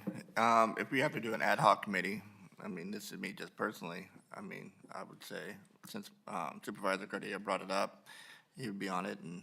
No thanks. No? In fact, I'm going to abstain from the vote. All right, well, hey, there goes that idea. I have the floor, Supervisor Ding. But that's it, Chair, that was my recommendation, but Supervisor Ding doesn't want to do it, so. Yeah, my recommendation would be myself to chair, CAO Regalo to be the second, and then one of the other supervisors. If Supervisor Ding's not willing to do it, I would invite Supervisor Dollywall to sit on this ad hoc committee. And obviously, it would be our job just to look at different options and bring their recommendation back to the board to may either vote or support or deny. It's just to look at different options. And I'm not advocating to fly the Confederate flag, or I just think we can make our lives a little bit easier to Through the chair. Just something to keep in mind. If this is an ad hoc committee, you don't have to comply with the Brown Act, posting the agenda, making it open to the public, et cetera, et cetera. But if you include anybody who's not a supervisor, it's no longer an ad hoc committee, and you do have to comply with all that. So in deciding who's going to be on this ad hoc committee, if that's what the board does, if you want to keep it ad hoc, you need to keep it to 2 members of the Board of Supes.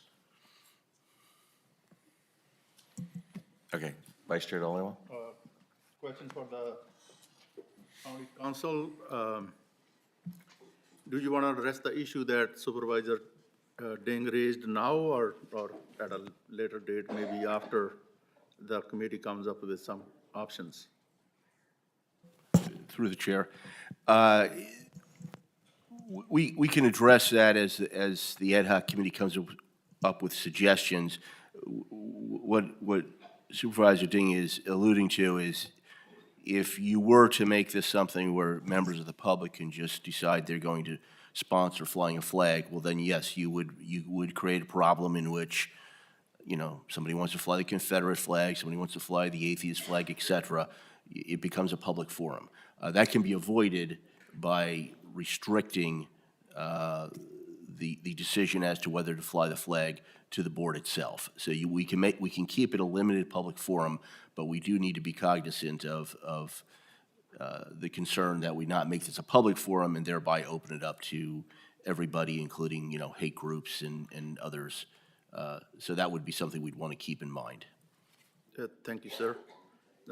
Mr. Chairman, I would happily join Supervisor Gardia and County Council. As we go, we will continue to seek your legal advice. Thank you. Okay. Any other questions, comments? I'll open up to the public. Does anyone from the public have any comment?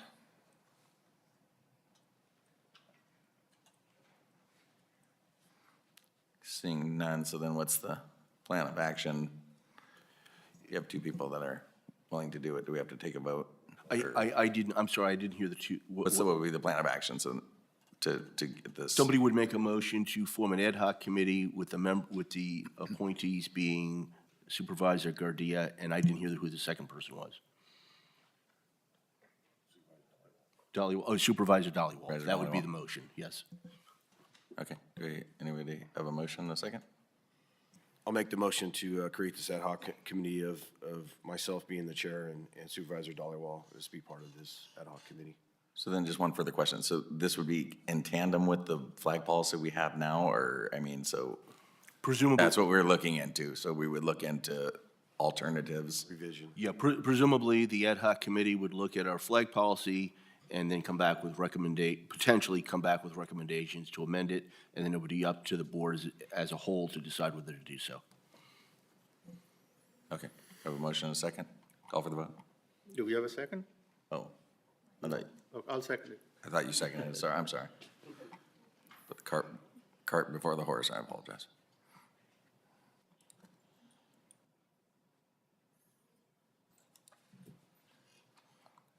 Four to 1. Motion passes for the committee. Okay, moving on to discussion item 2 is pulled. Number 3, District 5, clarification of effective date for actions approved by the San Joaquin Board of Supervisors. Supervisor Rickman, you have the floor. Thank you, Chair. I'm not going to go too much into this because it's pretty much straightforward, but the recommendation is confirm that unless expressly stated otherwise or prohibited by state law or the county code, all action approved by a majority vote of the Board of Supervisors become effective immediately upon adoption. And 2, direct that any deviation from immediate effectiveness must be clearly identified in the motion or resolution and include a brief explanation for the delay or alternative effective date. Perfect. That's So then the only thing that would, if it's changing a written policy, then that comes back, correct? So, but I mean, otherwise, whatever we do, the intent of what we decide that day takes effect that day. Right. Unless it's a written policy that needs to come back. Yeah, Right. unless it's prohibited by state law or county code. So for example, ordinance would have to come back, for a second reading and so on. Okay, so what is that in effect now, or is that, so? I'm for that, but I mean, I don't know if that's the law now, or if it's a need. Through the chair, yeah. I mean, I think I'm going to be, because of this issue having arisen, I'm going to be very careful when board direction is given to clarify If there's any, if there's, and it seems to implicate a written policy, I think my recommendation would be the concept be implemented immediately, and simultaneously, if it impacts a written policy, that be brought back to the board. So you can run have parallel direction. Goes into effect in concept immediately, and if it's affecting a written policy, you should bring that back to amend it, because otherwise you have confusion. So I'm going to be looking for that issue in the future. Yes, sir. And just to clarify that, and this is exactly the same problem, I just want to make sure we're not having the same problem that we had on June 3rd, is that when this board approves something and, immediately after our decision, it becomes effective unless it is, prohibited by state law or county code. For example, guidelines. I mean, if we approve something and we have to change a guideline, we can't wait until, 2 months down the road and, well, sorry, the guideline hasn't been changed yet, so it's, it's still status quo. And mostly when, you look at guidelines, we're talking policy and guidelines, are they authoritative guidelines? And they're not. They're best practices or advice. And so we shouldn't be holding up this board's decision because of a guideline that hasn't been written yet. Yeah, through the chair. Yeah, in that circumstance, absolutely. The board's direction would be implemented immediately in concept, and I would seek clarification in that instance.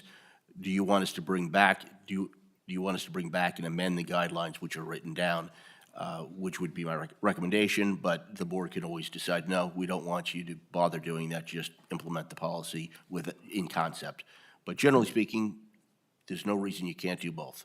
And just to clarify, I mean, if we do approve something, either going to be a delay or the effective date is going to be, say it's an ordinance or 30 days out, whatever.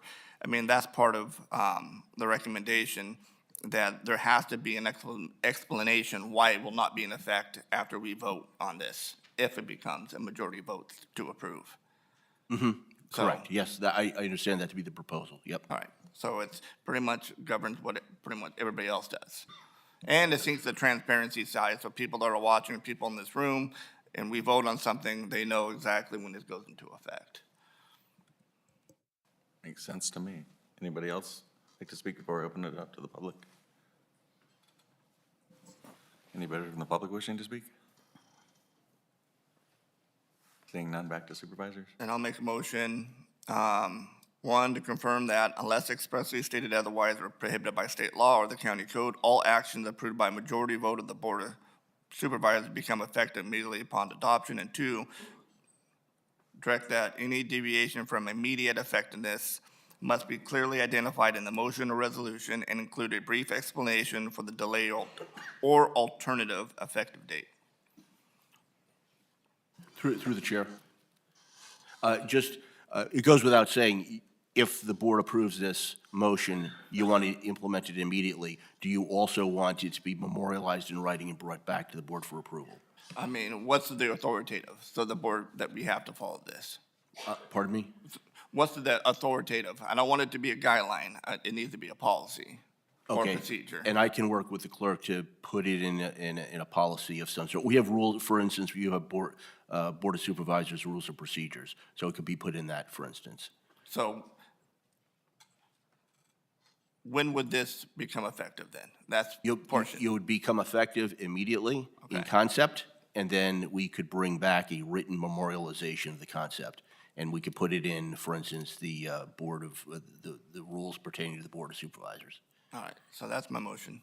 Okay, so then, I just one quick question. So then if something catastrophic or something happens in that 30 days where that department head or somebody can't do it, then that's an excuse that would come back. You would grant that back within 30 days of why they can't do it? Well, if something like that, I don't know Okay, how that. Okay. But I'm just saying, for if there is a special circumstance, then it's okay. They come back and say, hey, we did this and we can't get it back to you. It would be just like anything else. I mean, I don't know how that circumstance would come, say a whole entire department vanishes in a black hole or something, but they would have to bring it back to, it becomes effective and they would have to bring it back to the board. I'll second that. All right. First and second, call for the vote.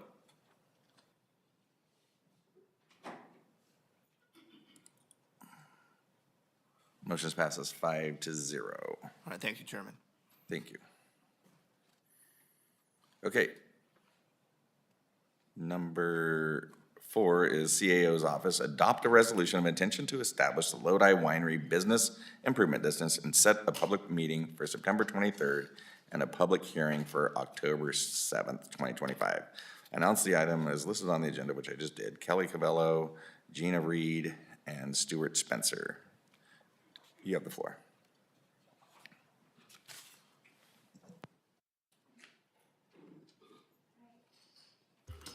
Good morning, Chair Canepa, members of the board, County Council, Kiernan, and CAO Regalo. Kelly Cavello, Senior Deputy County Administrator. We also have with us today Stuart Spencer with the Lodi Wine Grape Commission and Gina Reed with Senior Project Manager with Civitas. I'm going to start by providing a brief background, and then I will turn it over to Gina and Stuart to discuss the proposed Winery Business Improvement District. So on November 29th, 2022, the Board of Supervisors approved a no-cost services agreement with Civitas, who had been retained by the Lodi Wine Grape Commission for the purpose of determining the feasibility of forming a Lodi Wine Business Improvement District.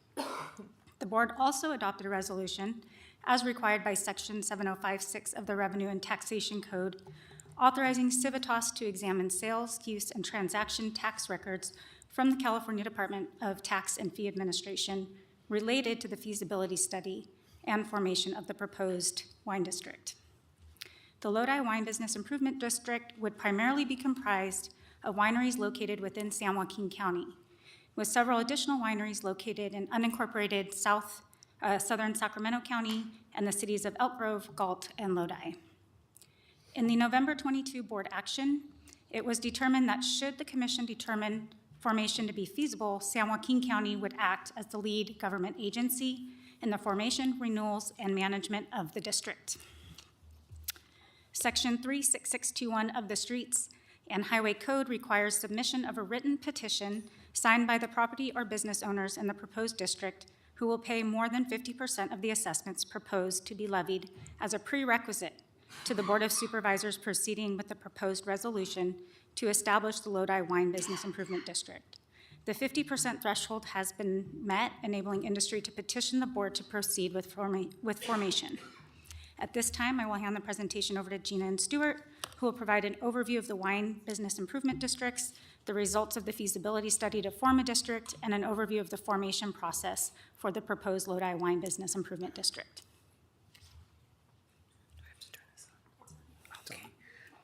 Good morning. I'm Gina Reed. I am the Senior Project Manager at Civitas.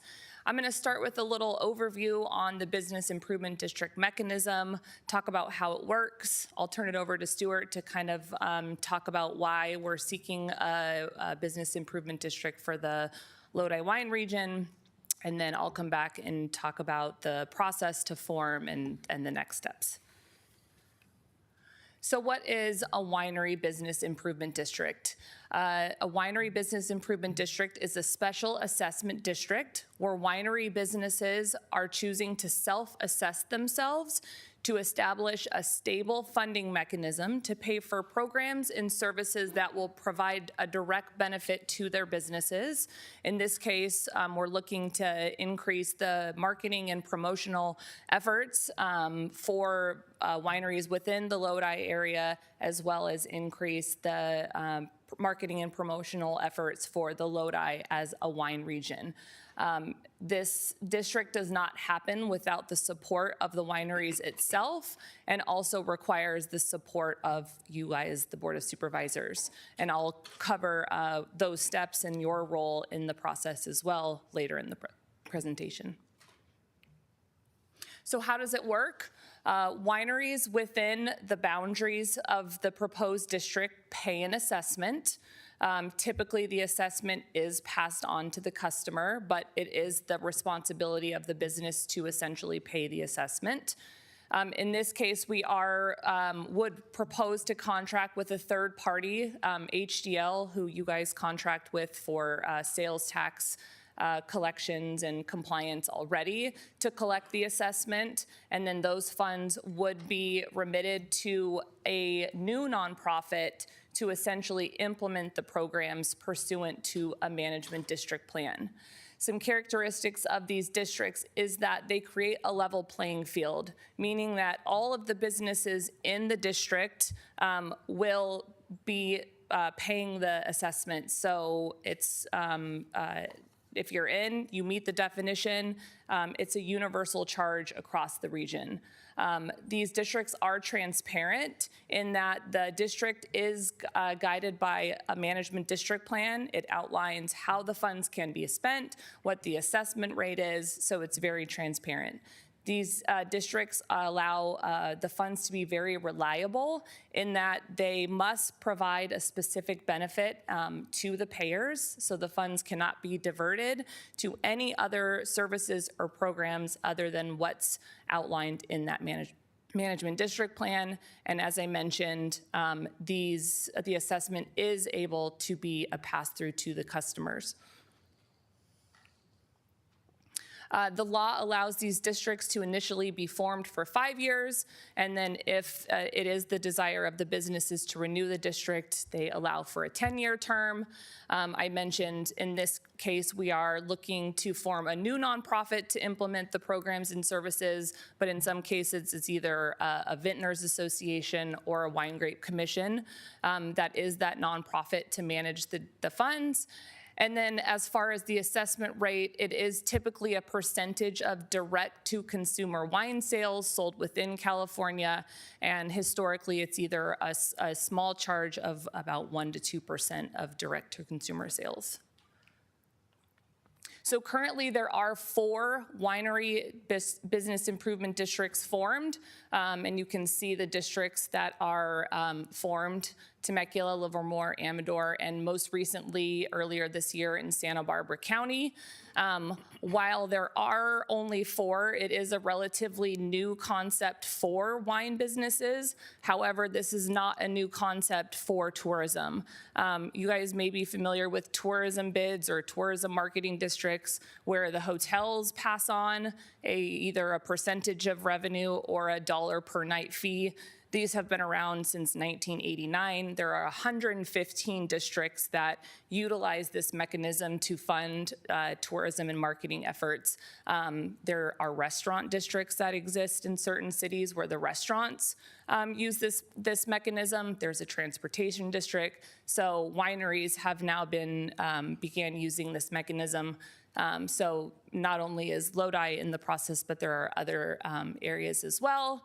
As far as the funds and how they're used, the great thing about these districts is they're completely customizable to fit the needs of the district.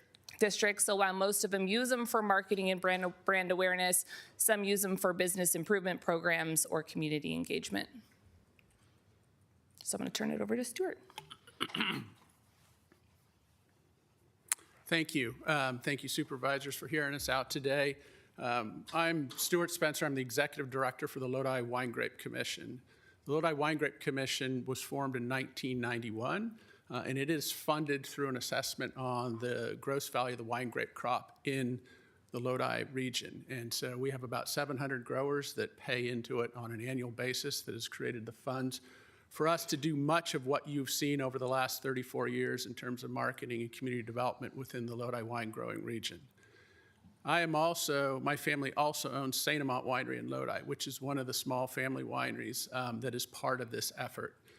We are probably one of San Joaquin County's longest standing small artisan wineries, and we are strongly committed to moving our region forward. I'm going to give you a little background on why we want to do this. Coming out of the pandemic, we put together a steering or a strategic planning process of our winery community to kind of look at where we were at and where we were going. There were several things we identified during that process that needed to happen. And first and foremost is that we wanted to see more marketing efforts. And secondly, we needed to really evaluate our funding model, how we were going to achieve those goals. Prior to the pandemic and still today, our association, our winery portion of it, was funded through voluntary contributions and event profits. These have become very difficult to maintain. We've seen a decrease in revenue over time, and funding organizations through events has become a real challenge. And so we looked at multiple funding models and things like that, and our community settled on this Winery Business Improvement District as the most equitable and efficient means of creating a sustainable funding mechanism for our winery community. Not only is it, because it's based on the assessment of the gross value of direct-to-consumer sales, it is also benchmarked to inflation. So in theory, the funding will grow as the cost of living and cost adjustments grow. Secondly, it is evenly distributed amongst our wineries, so those that are selling more wine directly will be paying more into it through the assessment, and our smallest producers will be paying the less and still getting a lot of benefit from this. In order to start this process, it's been almost 3 years since we were before the supervisors to allow for the access to the sales data for the feasibility study. We've done extensive outreach to our winery community. We've held 9 public meetings and 10, including the one we had the other day with Supervisor Ding. Those occurred over almost a 2-year period, and we've listened to our community and we made adjustments to the plans. Originally, we were going to be at a 2% assessment. We've adjusted it down to 1.5% assessment. We've listened to how they wanted to see this governed and how they wanted to manage it and feel like they had ownership in what was being done. We also had this on our Winery Marketing Committee, which is a committee within the Wine Grape Commission that meets on a monthly basis. This has been on the agenda for the last 2 years and has been discussed openly at all of those committee meetings. These committee meetings, we fall under the Bagley-Keene Open Meeting Act, so they are published 10 days in advance, and they are fully open meetings, and our whole winery community, as well as anyone, is open to attend those and contribute to the conversation. We have a weekly email distribution that goes out to over 500 people. Every person that's involved in the winery community within our region is on that email list, and all these meetings are noticed in there. And so there's plenty of access to learn about what we've been trying to do and answer the questions and get the feedback of how we wanted to move forward as a region. Whoops, wrong way. There we go. So why are we doing it? I think wine, more than anything else, is marketed by place, more than any other products. Lodi is proudly proclaimed on our bottles of wine, and over the last 30-some years, we have created an incredible winery community here. When I first started at the Wine Grape Commission back in 1999, we had 6 wineries, and a couple of those were just very large wine companies, and there was just a couple of us that were small artisan wineries. We've created a lot of mechanisms in place funded by the growers to create a winery community in Lodi and add to the economic development of the greater San Joaquin County. In order to move forward, we're in a challenging time as an industry.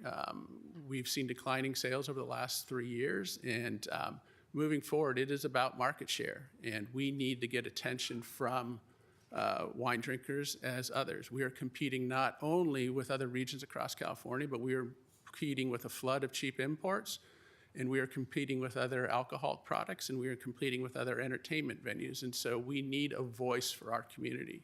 We need a much stronger voice to tell our story and to bring wine-interested consumers to Lodi. We know that when people come, they love it here, and we win. And we know that we are stronger together than apart.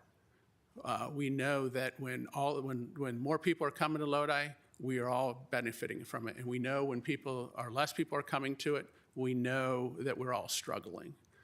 We also have been analyzing our sales data, and we know that 79% of our sales come from California residents. About half of that is from San Joaquin County, which is good. We got great support from our neighboring cities and communities, but in order for us to grow as a community, we need to expand our customer base. We need to be bringing people in from further and farther away to enjoy the delicious wines we have, enjoy our restaurants, and stay in our hotels. We also believe that the best path forward is partnering and leveraging individual efforts, and we all want to be pulling in the same direction. We are the Wine Grape Commission has been behind this, and that is being funded through grower dollars, the assessment on the grape crop in Lodi. We've also been partnering with Visit Lodi. Visit Lodi was our tourism organization that the Wine Grape Commission created back in 1998 with a partnership through the city of Lodi. We are working very closely with Wes Ray, the executive director there, and we want to pool our funds together with grower dollars, winery dollars, and tourism dollars to really push our region forward. And we believe we will all benefit from that effort. The district itself, a little of the facts here. So the boundaries we set for the Lodi AVA, and that begins at 8 Mile Road and heads north, and basically I-5 on the south and the county borders on the east.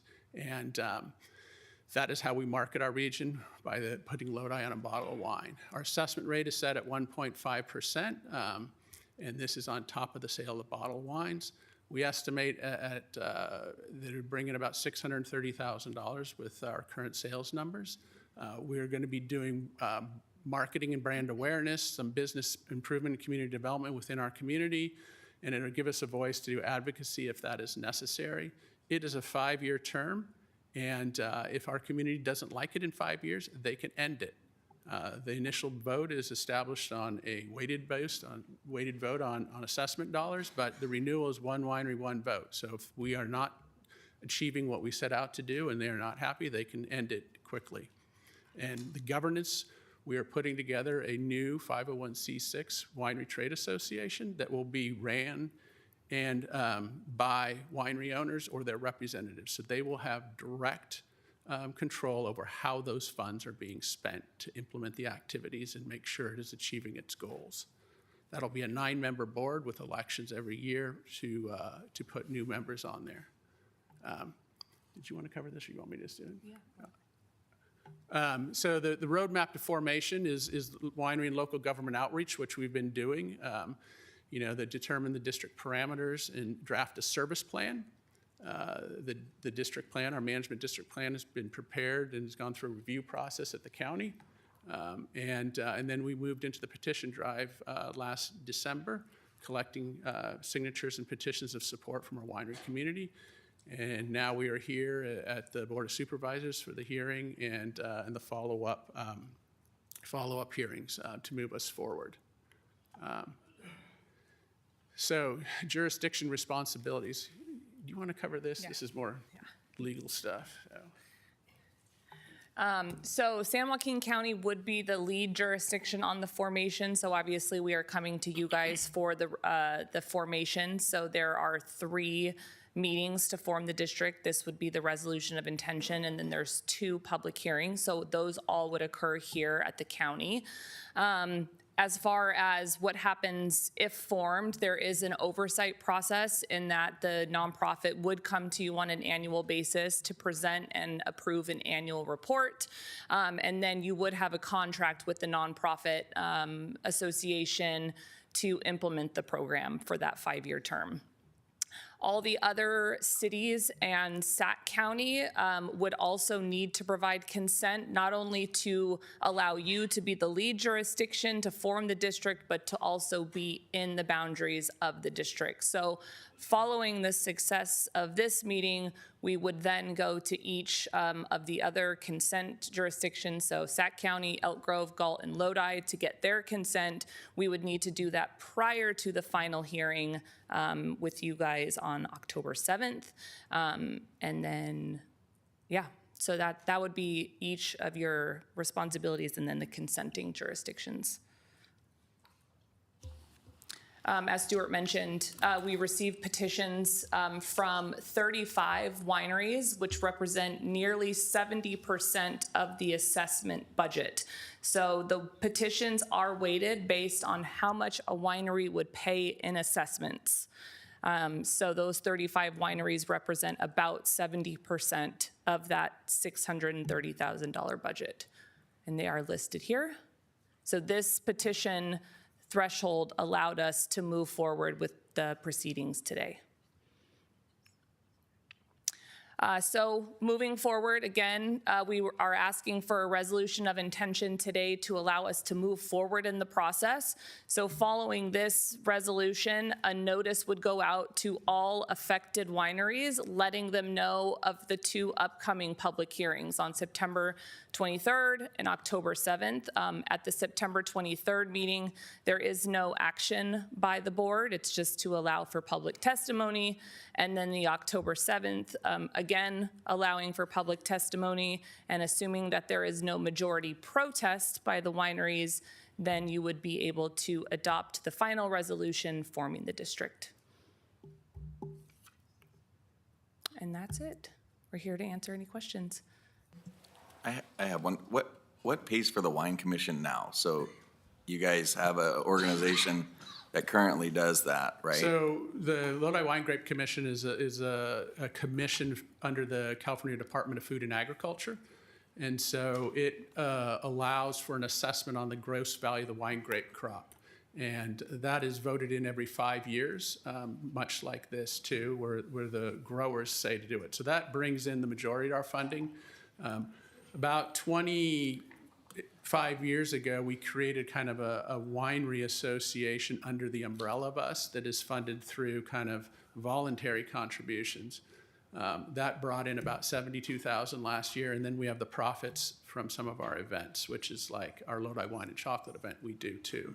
That profited it out about $85,000 this last year. So our winery dollars amount to about $150,000 to $175,000 that we can use for direct winery promotion, whereas the grower dollars are doing, bigger and different things as well too.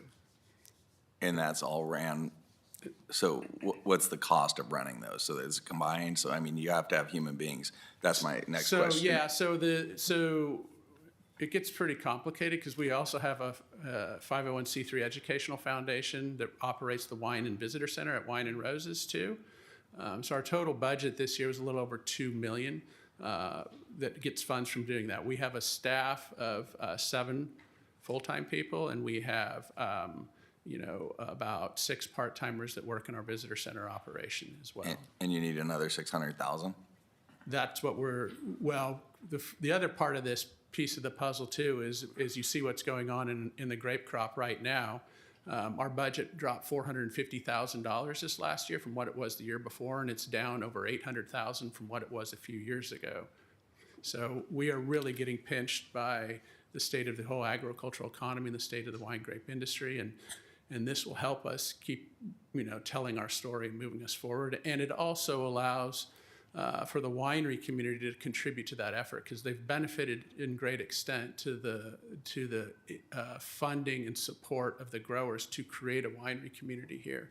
And so this is an opportunity for our winery communities to step up and help support in a financial way through the assessment on the sale of wine.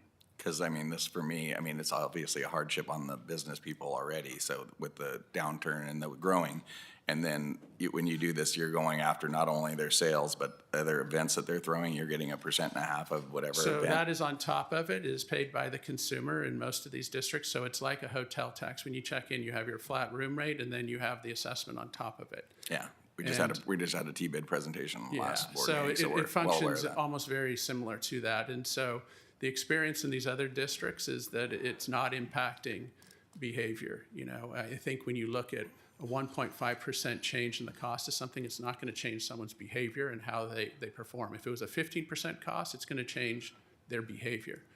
So this actually will save our wineries money because our voluntary structure that we have in place right now that they are contributing to will go away. Okay, and then whenever we do like the Prop 218 things, there's always the concern of the people who have bigger businesses, like if you're a city or a county or a school district, you can sway the vote. So do you see any of that where it's big folks versus little folks? Because that's what I kind of hear a little bit of. Well, I think there's always that as assertion, but my experience over the last 30 years at the Wine Grape Commission is that we have a great community that is very community-minded, and our committee, that we use for our marketing activities in the wineries right now, it's, everyone's in it together to support each other. We know that when we get people here, we all win.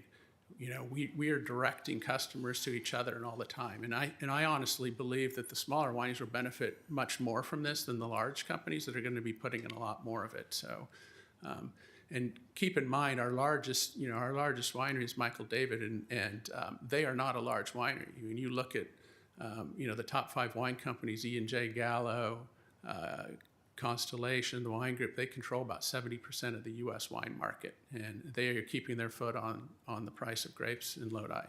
And so this is a way for us to tell our story and add value to our community and get more people drinking Lodi wine. Supervisors, questions, comments?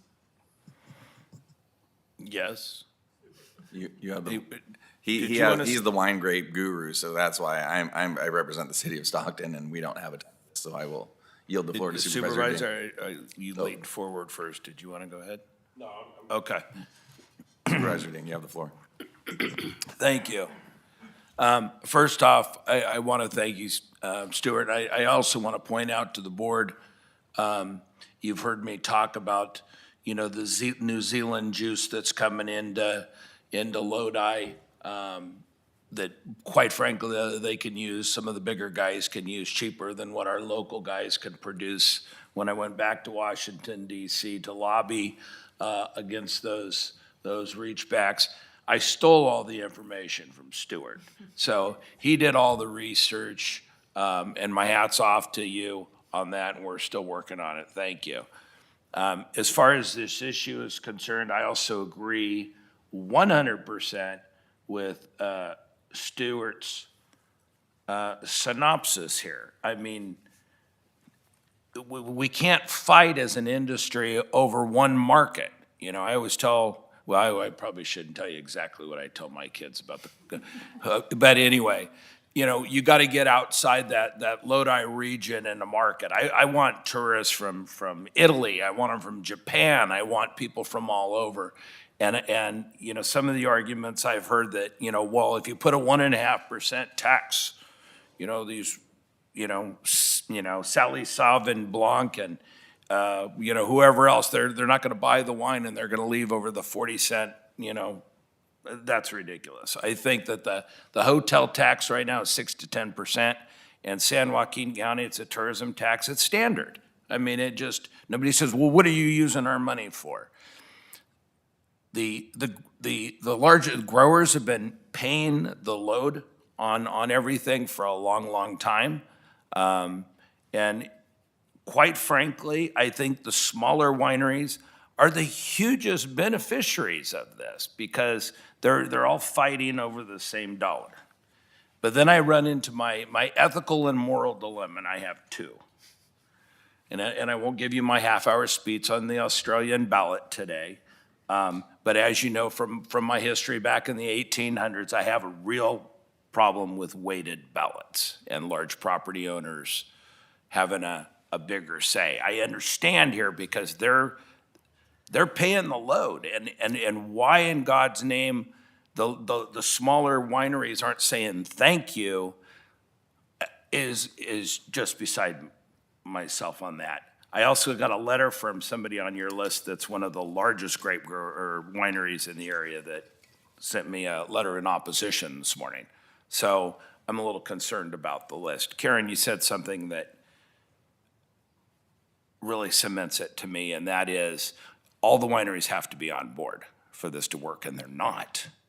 I don't want to kill this. I think you're 100% correct, but they're not on board. And they all have to be on board in order for this to work. I'd like to send this back, and I know how hard you've worked, and I know how frustrated you are of everybody that came to the table late. But they've got to be on board, and I really hope that they relook at this because I think it benefits them in such a huge way. But we've got to get them all on board. So I won't be voting to move this forward. Whether it's 30 days, 60 days, we got to get in the room and figure out how to do this because I think it's so vitally important for our region, not only as individual winery, and I understand times are tough. They tell you in business, When times are tough, the last thing you do is cut your advertising budget. The last thing. Trust me, I know it hurts. It really sucks right now to spend that money, but you have to do it. So that's my statement from the top of the hill right now. Supervisor Rick.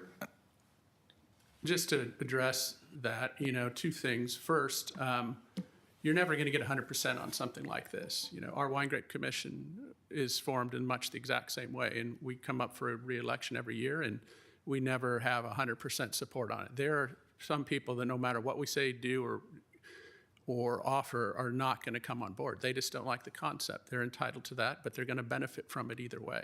Secondly, we have Civitas, our agency on contract here, $5,500 a month to help see this through and get it done. So this is costing the growers money. Each month this gets delayed. If we were to move forward with the calendar that we proposed today, we don't start receiving the funds until February. That's 6 months from now. So there has been plenty of opportunity for those that don't like this to understand what we're doing, hear what we're trying, and be a part of the process. I don't think another month or two is going to change that. Well, and here's my, my dilemma. Stuart, I agree with you 100%, okay? But when you say majority of the wineries, it's not. It's the weighted vote based on revenue. You're correct there, but trust me, from my phone calls all darn weekend long, and I don't think it's something that can't be resolved. Sometimes, try to get 5 farmers to agree on anything. It just doesn't happen. It takes a while. And I think some people have dug their feet in on some issues that I know it's frustrating to you because you've spent so much time on this. But we've got some issues to resolve. One of them is this list of signatures on this petition, and how it's being weighted, et cetera. I mean, you've said in your own proposal that after 5 years to reauthorize, it's going to go to one winery, one vote. But on our initial process, we're not doing that. And so I think, hear me out, Karen. The renewal is done the same way. What do you mean? The renewal, to renew the district, whether it's you want to renew it for another 5 years or 10 years, would be done in the same exact manner. The board would have a vote of 1-1, but the renewal process would be done in the same manner as the formation. So it's not 1-1. Okay, well, then we have another bigger problem because that's not what was told to all the wineries at the last meeting. I really think we need to step back here. I'm working with, I think I can impact, I think you're 100% right on the facts, but I'm not here, this isn't, Steve Ding individual, this is Steve Ding supervisor, and I cannot in good conscience move this forward until we get this result. Supervisor Rickman. Thank you, Chairman, and thank you for the presentation. It was very thorough, very interesting. I have a question. I don't know if our city attorney, I'm going back a couple of years here. Our counselor can explain it to me. So winery passed an assessment, it's collected by a third party, and it's managed by a nonprofit organization. So how does the county fit in here? Is that something legal that we have to get involved in? Yeah, the county's role here is to move it forward. Legally, under the applicable law, it needs to be moved forward by the board, and then it's up to the wineries through the voting process to decide whether or not they're going to come up with a majority protest. Okay, so I know we have like lighting districts. I'm just trying to get an understanding. Because we have lighting districts, Public Works comes up here and says, hey, we got to do assessment. We got to raise these rates for, because of inflation, whatever. The board doesn't get involved in that, does it? I mean, if there's going to be a rate, we have to raise the assessment at a later time. Does the board have to approve that? No, so the nonprofit would come to you annually with an annual report that just says, here's what we've done, here's what we plan to do next year, and then you just approve the annual report. So you don't have any sort of decision making. I mean, the assessment rate would be the 1.5 for the 5 years, so there's no change in the assessment rate.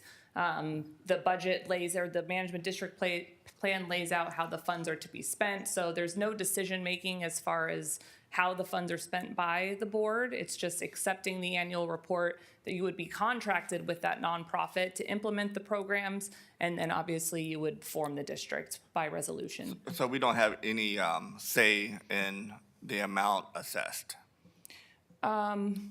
I mean, if you felt strongly, I mean, there is the ability to modify the plan up until the final hearing, so. No, the reason I'm asking is just that, as you can see, as you see in the different districts and stuff, I don't want us to be put on the spot and say, assessment goes up, 5%, and and then the board gets blamed on, gets blamed. Oh, typical politicians raising rates and our taxes.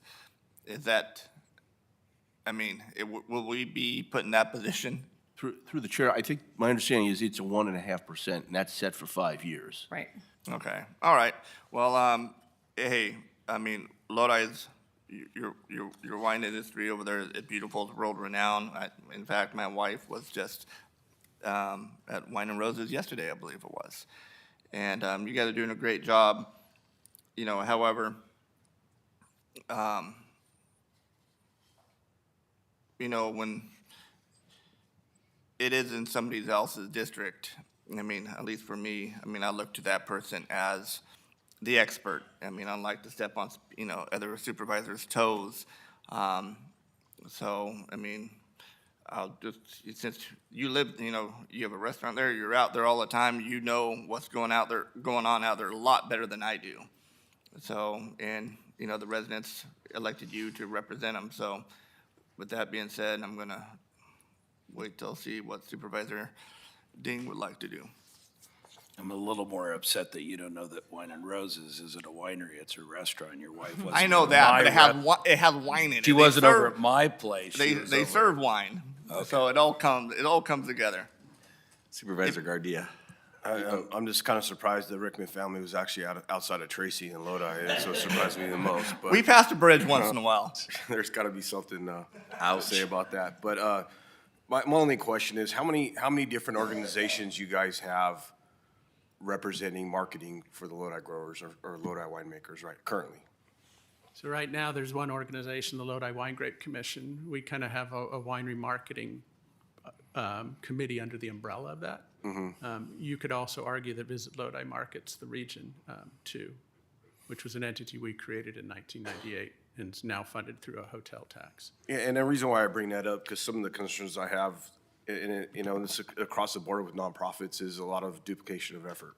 Exactly, and that's one of the reasons with this organization is the new nonprofit would then contract back with the Wine Grape Commission for management services, so there's not a duplication of efforts, there's actually a layering of efforts, because we don't want mixed messaging and mixed branding and a redundancy of work. And so, and that's why we've been working very closely with Visit Lodi too, because we want to make sure we are supporting each other's efforts, not at odds or being duplicative in any way. And so it would be 3 separate pools of monies going towards promoting the region. And we've been working on some projects with Visit Lodi where they're co-funding them. And this would be the similar efforts with the new winery group in this assessment district. Thank you. I have one question. Have you ever thought about graduating it so that the people that have bigger wineries with a bigger vote in this and people that have smaller votes pay a less percentage and still get the benefit? Is that thought to get this to go to where, you know what I mean, say, hey, I get it. I'm going to benefit from this. I pay 0.5%. Big guy next door, you pay 1.5%. I mean, something like graduated. Because my concern is like the mom and pops already have a hard enough time, and you obviously have one. And you see that, but you're obviously trying to uplift the whole region, and I also get that. So I'm just trying to figure out how, you know what I mean, there's some happy medium where possibly, you know what I mean, if you do a scaled down version, go out so many years and then check it out and say, hey, you know what I mean, do we have a little bit more buy-in? I'm just trying to. I mean, I would just add that we, one, have a lot of small wineries on board with this that really want to see this happen, and two, I don't think legally it allows for that sort of graduated assessment. And one size fits all. Yeah, and you know, the larger companies are going to be paying a lot more, and than the smaller ones are already. Anybody else, questions? Yeah, I'd just like to just finish off with, you know, it's like the worst words I hear in the restaurant is, and I know it's coming when somebody says, do you know what you ought to do? And I say, you know what you ought to do is get out of your checkbook, and then you can write me a check and buy the restaurant, you can do what you want. I have my view. I think Stewart's, and Karen, I think you guys have done a phenomenal job, and something needs to be done, especially in these times. But it's not my money, and it is a tax because you got people that don't want to pay it, so that it's not a fee, it's not a voluntary thing. I want to set this back for 30 days to the next meeting, and I want to give it another shot.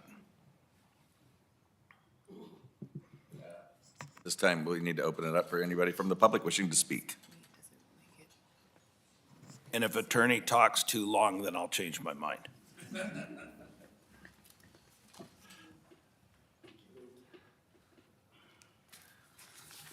Good morning, Chair Canepa and Supervisors. Brett Jolly, 3031 West Marsh Lane, Suite 230 here in Stockton. I'm here today on behalf of several of the wineries that do have concerns about this tax proposal. So we wholeheartedly endorse the proposal that Supervisor Ding has put forward to get some more information on this. Supervisor Ding, I do think you were a little unfair to Supervisor Rickman because, you know, his wife went to Wine and Roses. I frequent your establishment and Wine and Roses, and Wine and Roses is known for not only having a fine restaurant like you do, but they also have a hotel and a full spa. At least that's what my wife tells me. Supervisor Rickman, on the other end of that, I do understand that Supervisor Ding will throw out a cot in the kitchen and rub your feet if you pay him a modest fee at Woodbridge Crossing. So He does whatever I can do for a fee. He does that like an attorney. He does that already. Thank you. You know, the concern here is that the proposal is to convert what's basically a voluntary trade association into a mandatory taxed quasi-governmental entity. Ronald Reagan, of course, said the scariest words in the English language are, I'm from the government and I'm here to help. So I really think on behalf of my clients that it is appropriate to get more information on this. There's not enough information out there. And the threshold issue, the one I'm going to focus on just here before I go, is to the extent it's a policy decision, before we get there, we do have to have evidence of this 50% plus one of assessed businesses. This comes under the statute that creates these types of, or authorizes these types of business improvement districts. Ironically, it's actually found in the Streets and Highways Code. Streets and Highways Code section 36620.5 is what says a petition to move forward as SUPS, the petition must be supported by more than 50% of the business owners, by the business owners who will pay more than 50% of the assessments proposed to be levied. So the statute does require a weighting. The problem here is we are told that there is a 68.56% assessment weighting, but we don't have any data or evidence showing that. We've requested the information from the county and Civitas has responded that that's proprietary info. They can't share it. The problem is we've got a list of 35 wineries that are said to support this. We've heard from one large one, at least one large one in the last few days that says they don't. And we don't know how that 50% assessment has been reached. So that methodology and data does need to be shared with the board and the public so we understand.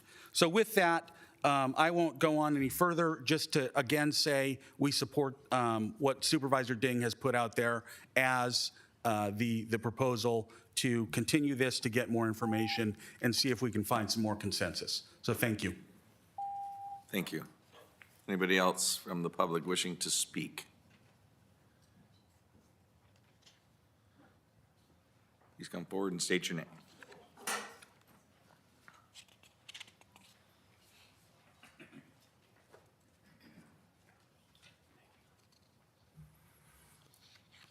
Chairman Canepa, honorable members of the board, Steve Coldani, Calavirgin, Coldani Olive Ranch, and I'd like to concur with Supervisor Ding and his position, and without reiterating, as Mr.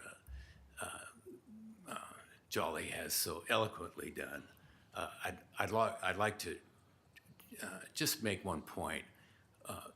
It's a small community, this winery and wine tasting room community, and this effort has created a huge divide among us. We're competitive, but it's still created a huge divide. And the thought of, or the opportunity to push this back even 30 days where we can all get together, and I appreciate Board Member Ding.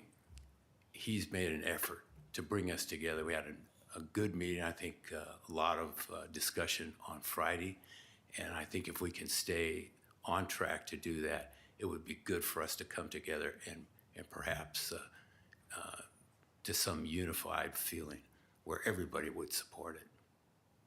And thank you. If there's any questions, please. We're good. Thank you.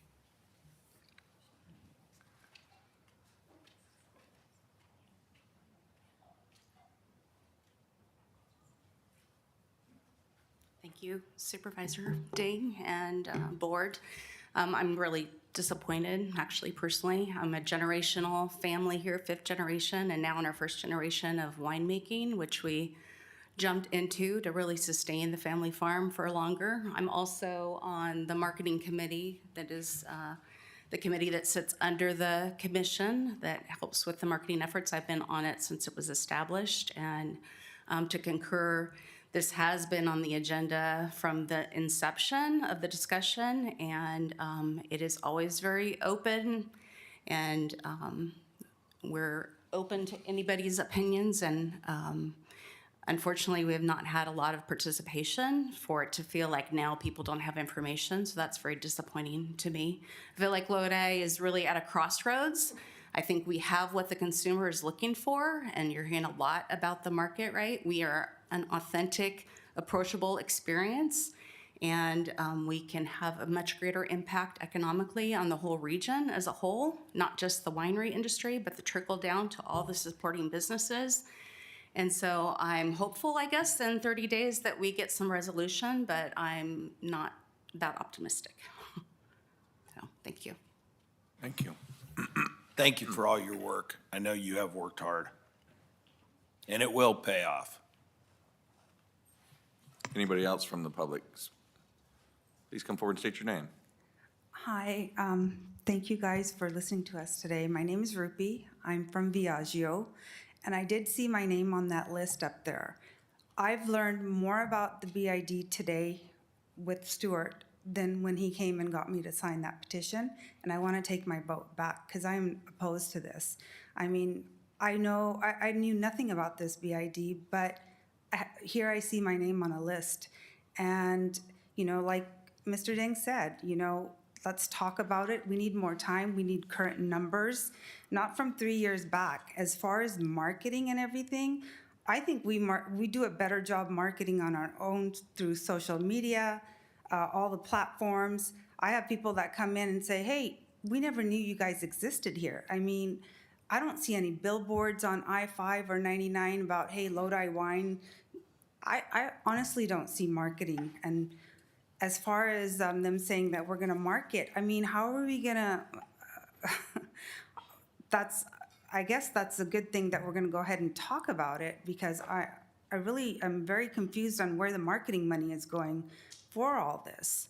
So I just wanted to tell you guys that my name is on that list, but I was not aware of what all this was because I am a newcomer in the winery group here. So I just wanted to be heard by you guys that, hey, I think people need to be a little bit more educated on this too. So that's all I have to say. Thank you.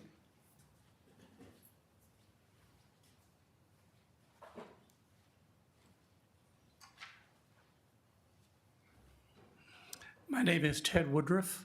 I'm a 5th generation Californian, and I own M2 Wines. I agree with Stuart on a lot of items, and putting our money to advertisement is a good idea. However, a lot of the small wineries like myself, and we do less than 5,000 cases a year, and we have a wine club that went from 1,300 wine clubbers before the Golvik to 700 now.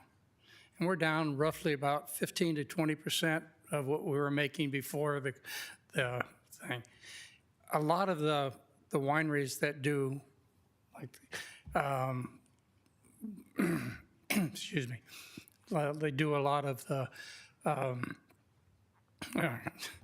advertisement for their own self and everything to bring in people from outside.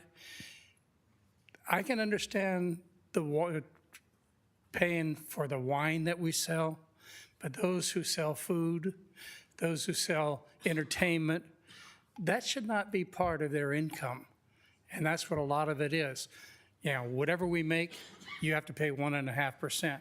That's what got a lot of people pissed, and that's what's caused this here to go in.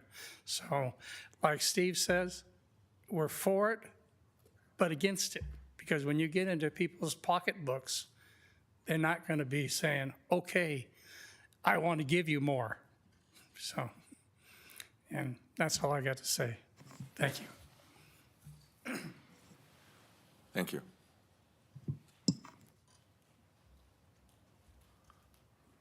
Hello, I'm Farrah Felton with Clinker Brick Winery.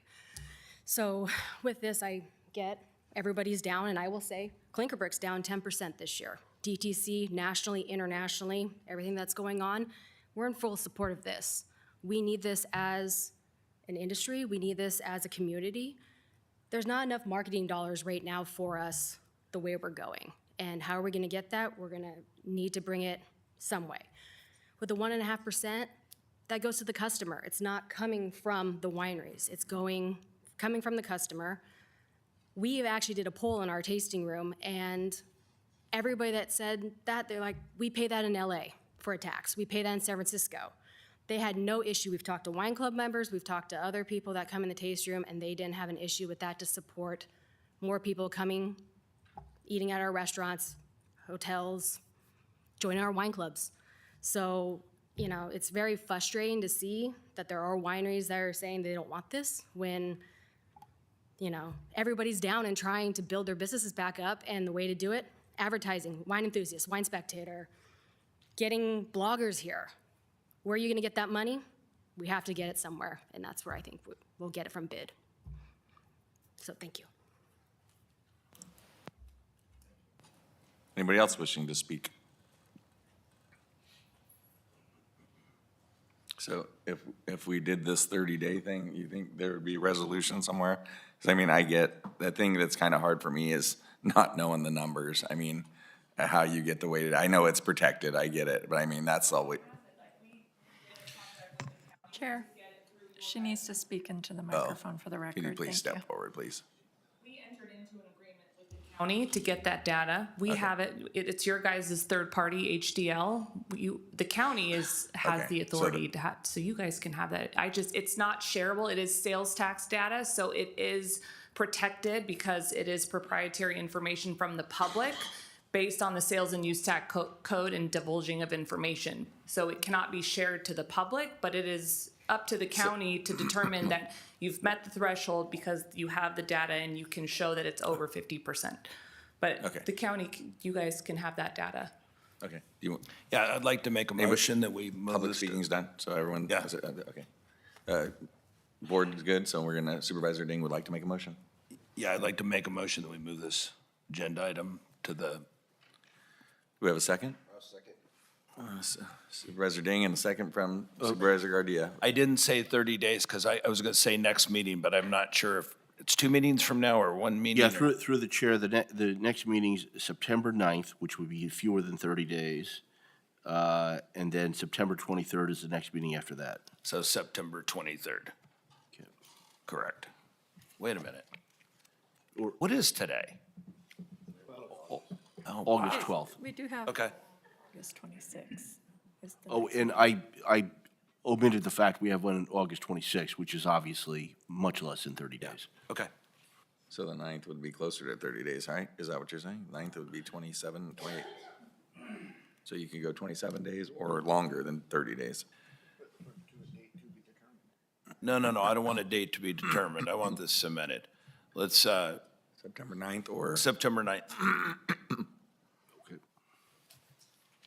And I will change your mind by then, Tom. We have a first and a second. Madam Clerk, can we call for the vote, please? Give an extension for 30 days, or till the 9th meeting, as amended. 5-0, motion passes. Thank you. At this time, we will be going to closed session for legal counsel, correct? Yes, we have outside counsel, and we can. And do we have an estimation of time we'll be returning? I should think it'll be approximately an hour when we can take into consideration everything. The board will reconvene at 12:30.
All righty. Do we have any reportable items from closed session? We do not. And it was County Counselor Kiernan that made us 45 minutes late, so just it wasn't on me, right?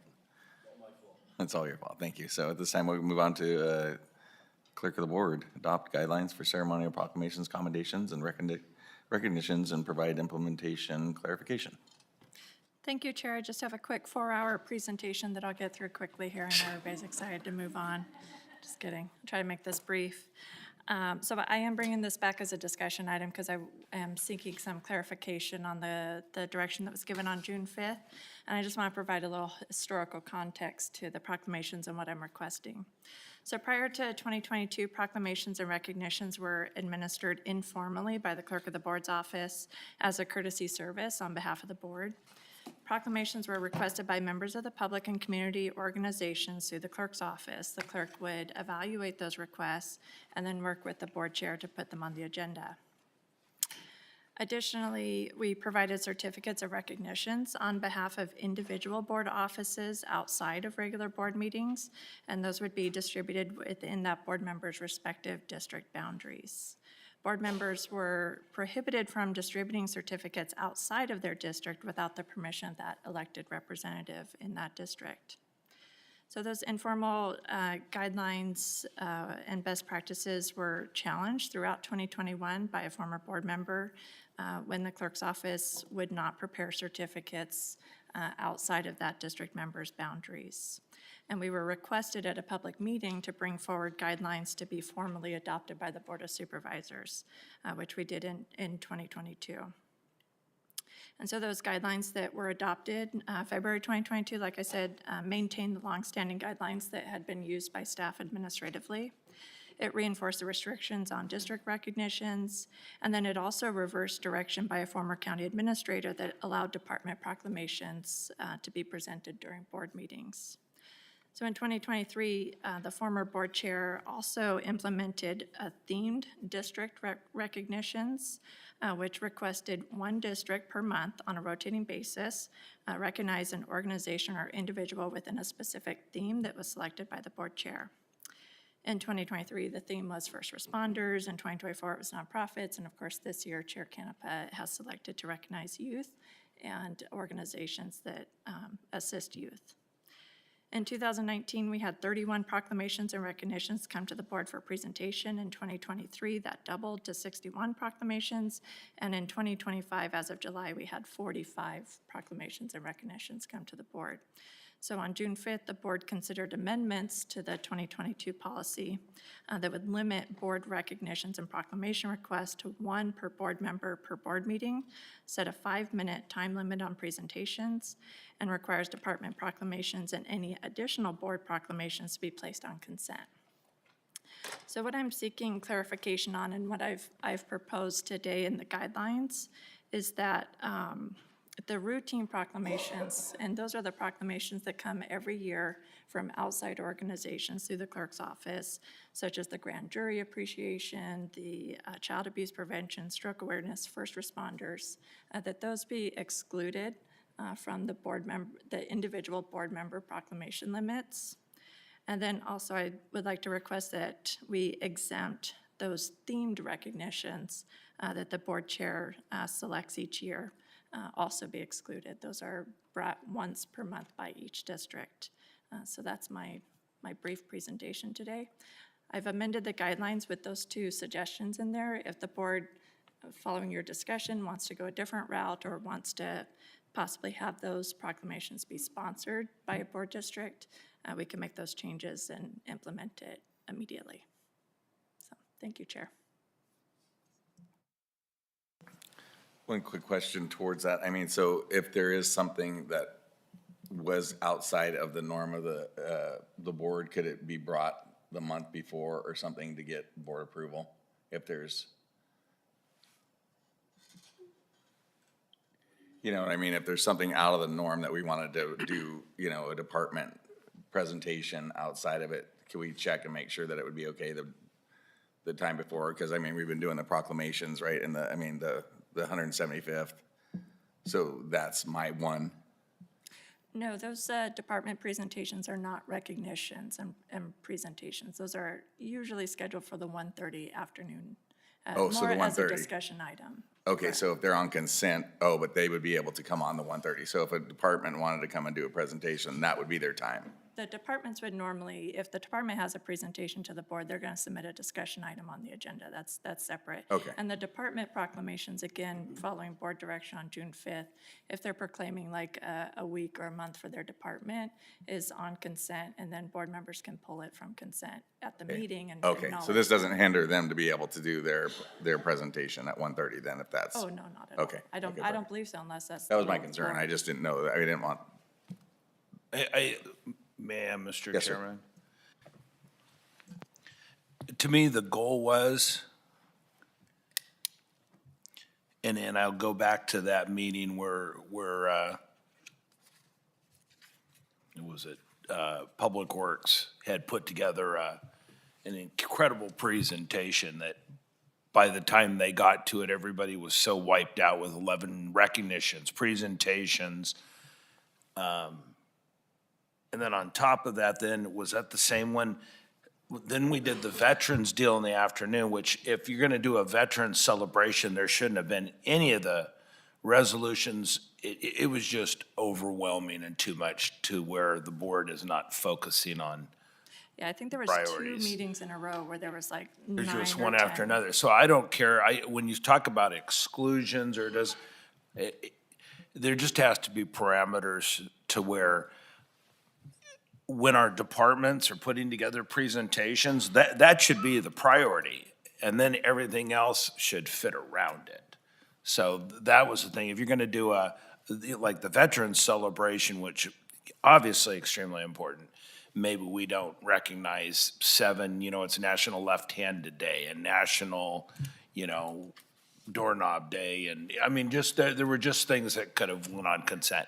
And talking to the other supervisors from other counties, I mean, they're looking at me and laughing. I mean, they said most of these will go to their events and say hi to them and get them a certificate, but we don't take up the amount of time. So that's, whatever you do, I don't care. I just, when a department is putting that much time into a presentation that literally affects what we're supposed to be doing, that should be the priority.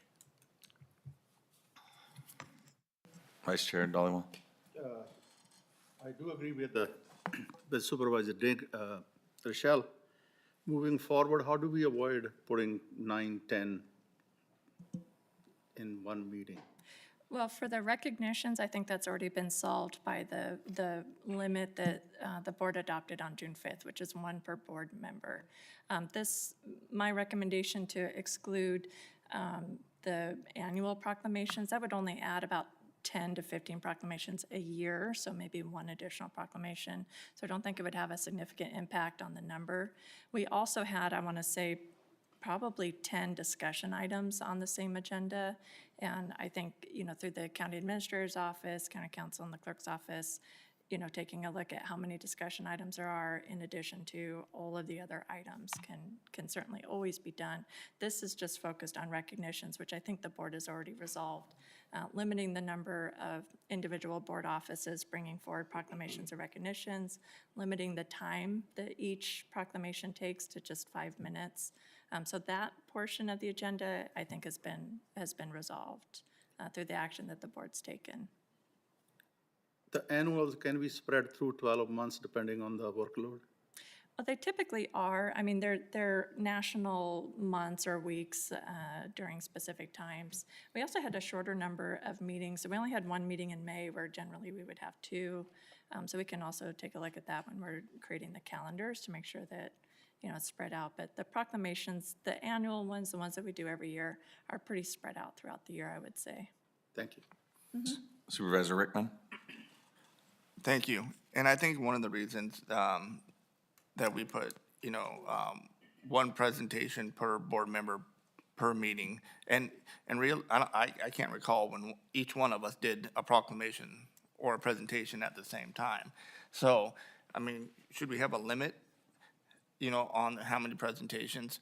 And, you do run into an issue, and just like Supervisor Ding, hey, I would love to be able to, I have great people in my district and great groups, and as do us all, and I would love to recognize everybody. But when we're spending 2 hours, and, I mean, you look at, was the last meeting when we had, when we had 7 presentation proclamations, and then we had our service award folks here, and we didn't even get to say anything, I mean, as a board, because we're just trying to push through the agenda to get out of here, and that, just like what you're saying, that's not fair to what we need to accomplish here. And people that are here taking time off work to be at, in these meetings to accomplish whatever goal, and they need to get back to work, and we got to make those folks happy, and attorneys and people that are paid to be here and are on the clock, and whoever has them here paying those bills. That's what we need to. I just think we've lost sight of that. The business at hand. We want to recognize folks, but I mean, I agree with with what you're saying, Rochelle, and I'm fine with that. But this should limit it to so many per agenda. Again, if for some reason each one of us want to put one on there, I don't think we should stop him or stop that individual, because it's not fair. Everybody should be play by the same rules.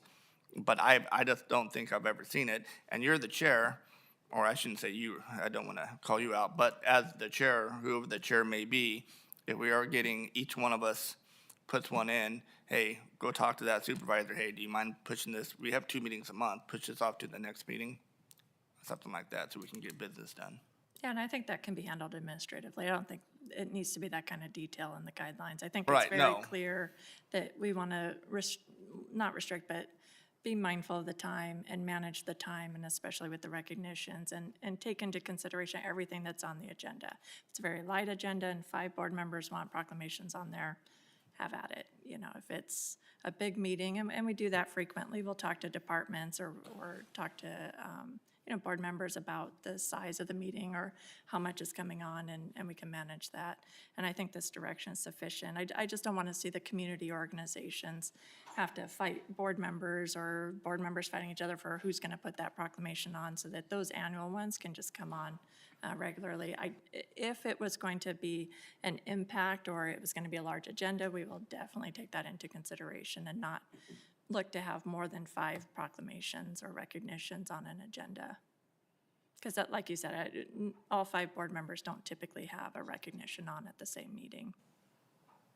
But I mean, this doesn't exclude like sports. I mean, sometimes I think it's important that, somebody makes it to the finals for the sports thing, I mean. And that would be the one board member's okay, they could pick, recognition okay. that they would put on. Because I mean, Yeah. huh? That would be good. If you think that, your student from, Lincoln High who, swam a world record best should be recognized, well, that's your one recognition. Because I'm just saying, if I have to do my presentation, so if mine is my presentation that I'm making everybody do in their month, that's exempt, right? So because I may ask these guys all to do it. That is one of my questions to the board, so that was something I think that Supervisor Rickman, you had started in 2023 with doing themed recognition, so once a month. Law enforcement. Each supervisor was asked to bring a recognition. Via Boudoir carried that on with nonprofits. Chair Canepa is doing that with youth recognition.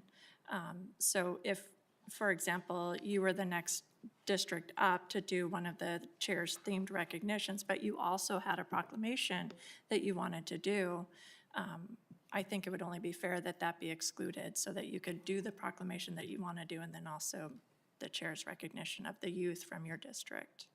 Yeah, or, I mean, depending on I don't see a problem with that. Yeah. But again, we have 2 meetings, so, push it off to the second meeting. If you're bringing.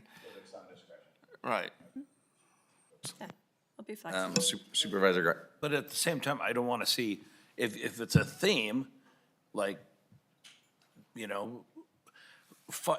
so you're saying we're going to have 5 of our own and then 5 themed from each supervisor for youth? Supervisor Ding, it rotates every month. So at the beginning of the month, one district brings a recognition of the youth. Okay. That's like, I just did Ag Venture and I went over because it was Ag Venture and it was my time because I only had one meeting that month. So it looked like I had 3. Okay. And Supervisor Garcia. Rochelle, is there a possibility that we can kind of, you could share that list with us so that you're looking, what we're looking at to recognize within the year? Because that gives us the ability to, pre-plan for if we do have recognitions, that maybe we plan it based on that list. Yeah, I think what we could do each January is put out the list of proclamations that we're anticipating that year based on previous year's proclamations, and then you get an idea of what that calendar looks like. All right, thank you. Anybody else? Anybody Chair. from the public? Real quick. Yes, sir. And, and I think that a lot has to do with this board too. And there's multiple times that I wanted to bring something, to this board, but our budget, or not our budget, but our agenda was packed. One being budget, and the other we're talking, honoring our veterans, the other, the service awards. Something that we know is gonna take time. I mean, we shouldn't be. I mean, we should be mindful, and I think we, as a board, each individual member has to, look at that. So that kind of makes a point to what Supervisor Gadea was saying. If we can get an idea of what the agenda is going to be, each agenda, twice a month. So, what's the other one? We're going to be discussing the general plan. Should we have 5 presentations on a day, which is going to take, a while to get through on something with the general plan, something like that. And that would be something where we would probably reach out to a board member if they have something on there and say, hey, would you mind putting this on consent because we do have a large item or contentious item, or we have a lot of discussion items coming. So it's something we can continue to do, and I think we've done in the past. Yeah, because, excuse me, sometimes it's difficult because on the pre-agenda planning, not everything's on there, and then we get the agenda and we don't re-review it. Proclamations pop up. Yeah, on and all this Tuesday. stuff's on there, and it's like, oh my goodness, okay. Yeah. So we have clear enough, I think we're clear, and if it sounds like the board's in consensus, so if you take a motion to adopt the guidelines as presented, then we can okay. proceed. Anybody from the public wishing to speak? Seeing none, board members, anybody, any more comments? Or motion to accept the guidelines as presented? You want to make the motion? This is your item. Supervisor Dean? No? All right, I'll make a motion. I'll second. Madam Clerk, will you call for the vote? That was wrong. All righty. Excuse me. This Health and Human Services, number 6, discussion item. Adopt a resolution to make findings that exempt the lease of the Chavez Building from competitive bidding requirements for the public purpose of operations of a medical school by ARIA University, and direct the San Joaquin General Hospital Chief Executive Officer and the County Administrator to enter into lease negotiations with ARIA University. Brandy Hopkins will do the presentation. And our esteemed CEO of the hospital, Rick Castro.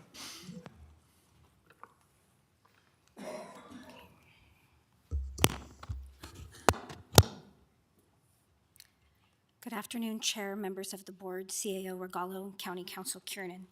We're going to have a joint presentation today to update the board and the public on the collaboration with ARIA University for a medical school. So between myself, CEO Castro, and the university, we'll provide you an update of how we ended up where we are today. For the board's recollection, about a year ago, the board directed county staff to explore a proposal from the university to see if we could co-locate a medical school on the campus of our San Joaquin General Hospital. So a couple milestones have happened in the last year. In December of 2024, the board approved a right of entry agreement, and this allowed the university to enter the Chavez Building that we'll talk about in a few minutes to determine if it was feasible to be not really redecorated, rehabbed into a university. It's an old building. We'll talk about that in a little bit as well. And then in June of 2025, the university completed a building observation report and notified the county that they were interested in leasing the building to develop a medical school with a goal of occupying in summer of 2026. So that's our timeline of the project so far. I am going to ask the university to spend a few minutes talking about their goals and what they're trying to accomplish. For our board members, ARIA University was formerly known as the University of Silicon-Alhambra. It's a private nonprofit university. The medical school will also be a private nonprofit medical school. And they are working on developing a School of Medicine through the Liaison Committee of Medical Accreditation, or LCME, process. I'm going to turn it over to the school for a few minutes to provide an update to you. Good afternoon, everyone. I'm very happy for getting us an opportunity to share with you. In the last few months, we have made significant progress. We have brought in founding dean, Dr. Bob Susskind, who established 3 medical schools in his career. In a way, he's the only living person who is on board to start the 4th medical school. He is very well respected in the medical community. And also we brought a senior associate dean, Dr. Alfred Tenor.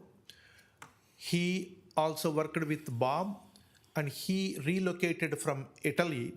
He single-handedly changed the Italian medical education system to be one of the best under his leadership. With these 2 people coming on board, they are here already in this place. They were here in the morning. They went to another meeting. We want to introduce them also. We also hired a vice president for the LCME accreditation, which is a challenging process. So we have made a lot of progress on multiple aspects. I want to bring it to your attention one point. As the staff said, that Arya University School of Medicine is a private non-profit medical school.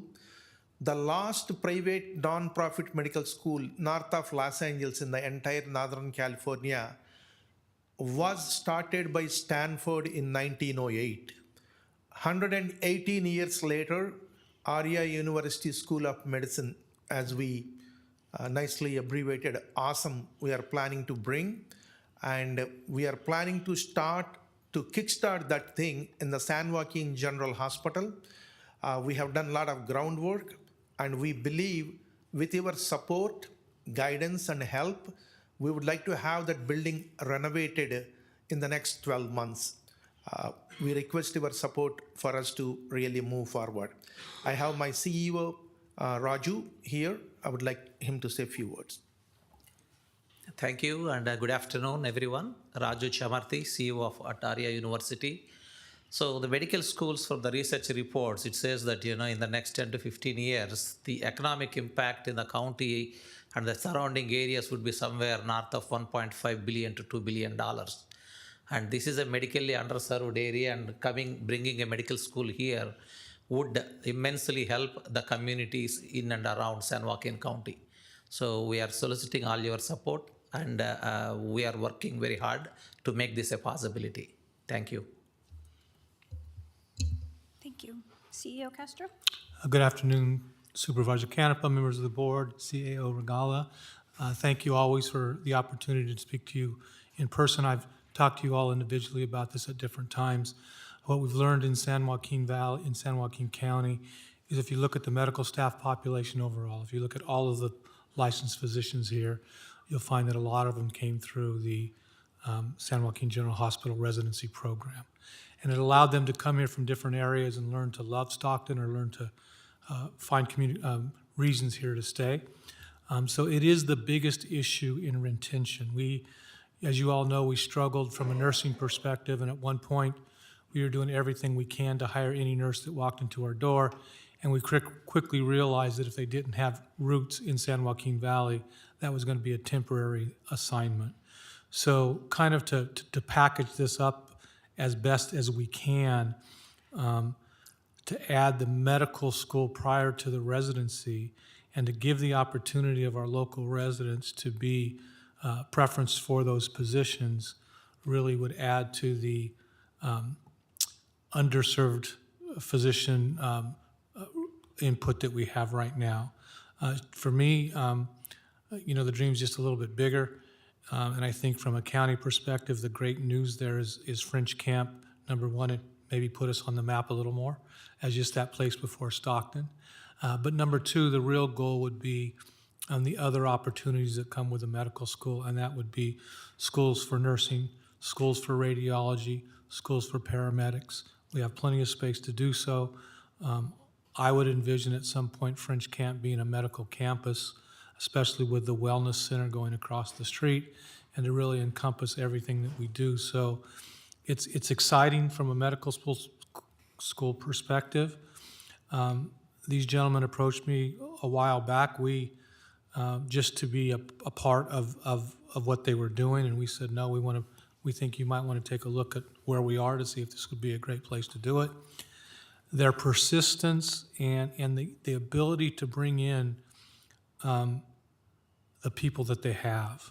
Dr. Tinner has not only a reputation in the United States of doing amazing things. He worked for NIH. He's opened multiple medical schools. He's just a great guy. He talked about changing teaching more to be not regurgitation of facts, but how you actually put those facts in use. That's what I want my doctor to be when I need them. So it's very exciting. These guys have been, Anon calls me so often that my wife is jealous. I'll just say that, all right? But we have worked with these guys. They've hit every guideline that we've asked them to. They seem very dedicated to get us across the finish line. But most importantly, I think it would be a great thing for this county, for this community, to really solve a bigger problem than just a physician problem. Thank you. So board members, at the end of this presentation, we will be seeking your authority to enter into lease negotiations with the university, and there are 2 government code sections that will govern the recommendations that we have before you today. The first one is Government Code Section 25526, and this requires the county to adopt a resolution of the intention and to conduct competitive bidding to lease real property owned by the county. The second, Government Code Section 26227, actually permits the board to make available to a nonprofit any real property of the county which is not, and during the time of possession will be not needed for county purposes. And that's really what we'll be seeking from the board today, is an authorization to negotiate to lease negotiations and exempt us from the competitive bidding process in order to work with ARIA University as a private nonprofit. We'll talk a little bit about some of those technical components. This is the Chavez building that we would like to enter into lease negotiations with the university. It's located at 7329 Cesar Chavez Road on the hospital's campus. It's a very large building. It's 32,000 square foot, 2-story building. It's been unoccupied since 2008. It needs significant repairs. It was previously a nurse's dormitory, then a family practice clinic. It's actually a beautiful building when you look at the building on the outside and the inside. But most importantly, the county does not intend to use this building. So if we do not attempt to renovate it and open it into a medical school, it will continue to remain vacant. And that's one of the key components for the exception that we're going to ask in the lease components for the competitive bidding. This is just a map of where it's located on the hospital's campus. You can see it outlined in yellow. So our recommendation today is that the board make findings pursuant to Government Code Section 26227, that it's in the public's interest to support creation and operation of a medical school on the hospital's campus, that the university has proven satisfaction to the board, as CEO Castro has outlined, that it's a nonprofit agency, as committed to remaining a nonprofit agency, and is capable of creating and operating a medical school. I outlined where the building is on the property, and the lease is subject for the purposes of a medical school. It will serve the public purpose of education and improved healthcare, supporting the board's priorities, and that the lease is necessary to meet social, educational, and health needs of our population. And again, we do not intend to use the building. Our final 2 recommendations would be to authorize and direct CEO Castro and the county administrator or designee to enter into lease negotiations without the need for competitive bidding, and then to direct the CEO to return to the board for approval of a negotiated lease with the university should an agreement be reached. We are all here to answer any questions that the board may have about this project. Thank you. I don't know if it's a question, but it's more of a comment on your guys' diligence to get this done. I have to applaud you because you guys have not stopped. And I want to commend you. I mean, this would be good if we could homegrown our own residents here and then have them for the residence program and hopefully stay here in our community. So I'm totally for this. Other supervisors, Vice Chair Dollywell. Thank you, sir. I just want to say, staff, thank you so much for the due diligence. Anand sir, thank you for your efforts and your team. It's going to be an excellent addition to our region, and it will definitely stop the brain drain that we are losing to other cities and other states. My best wishes are with you, sir. Thank you. Supervisor Gardia. No, I just want to thank you for looking to San Joaquin County and French Camp to bring your services to a much-needed community that's going to uplift us and move us in the right direction for future medical services. So thank you.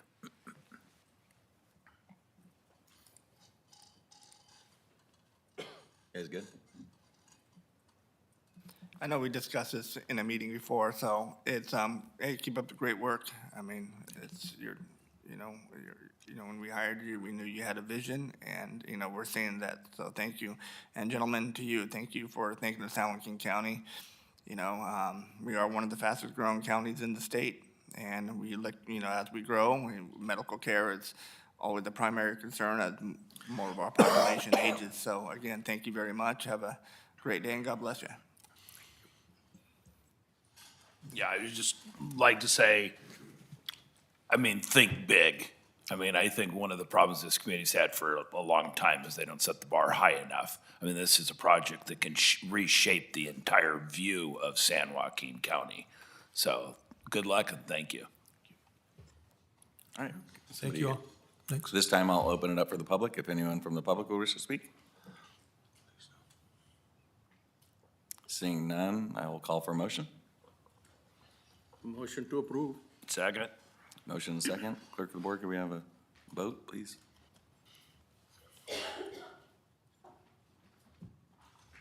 Next step, 5-0. You guys get the green light. Thank you so much. Thank you. Thank you.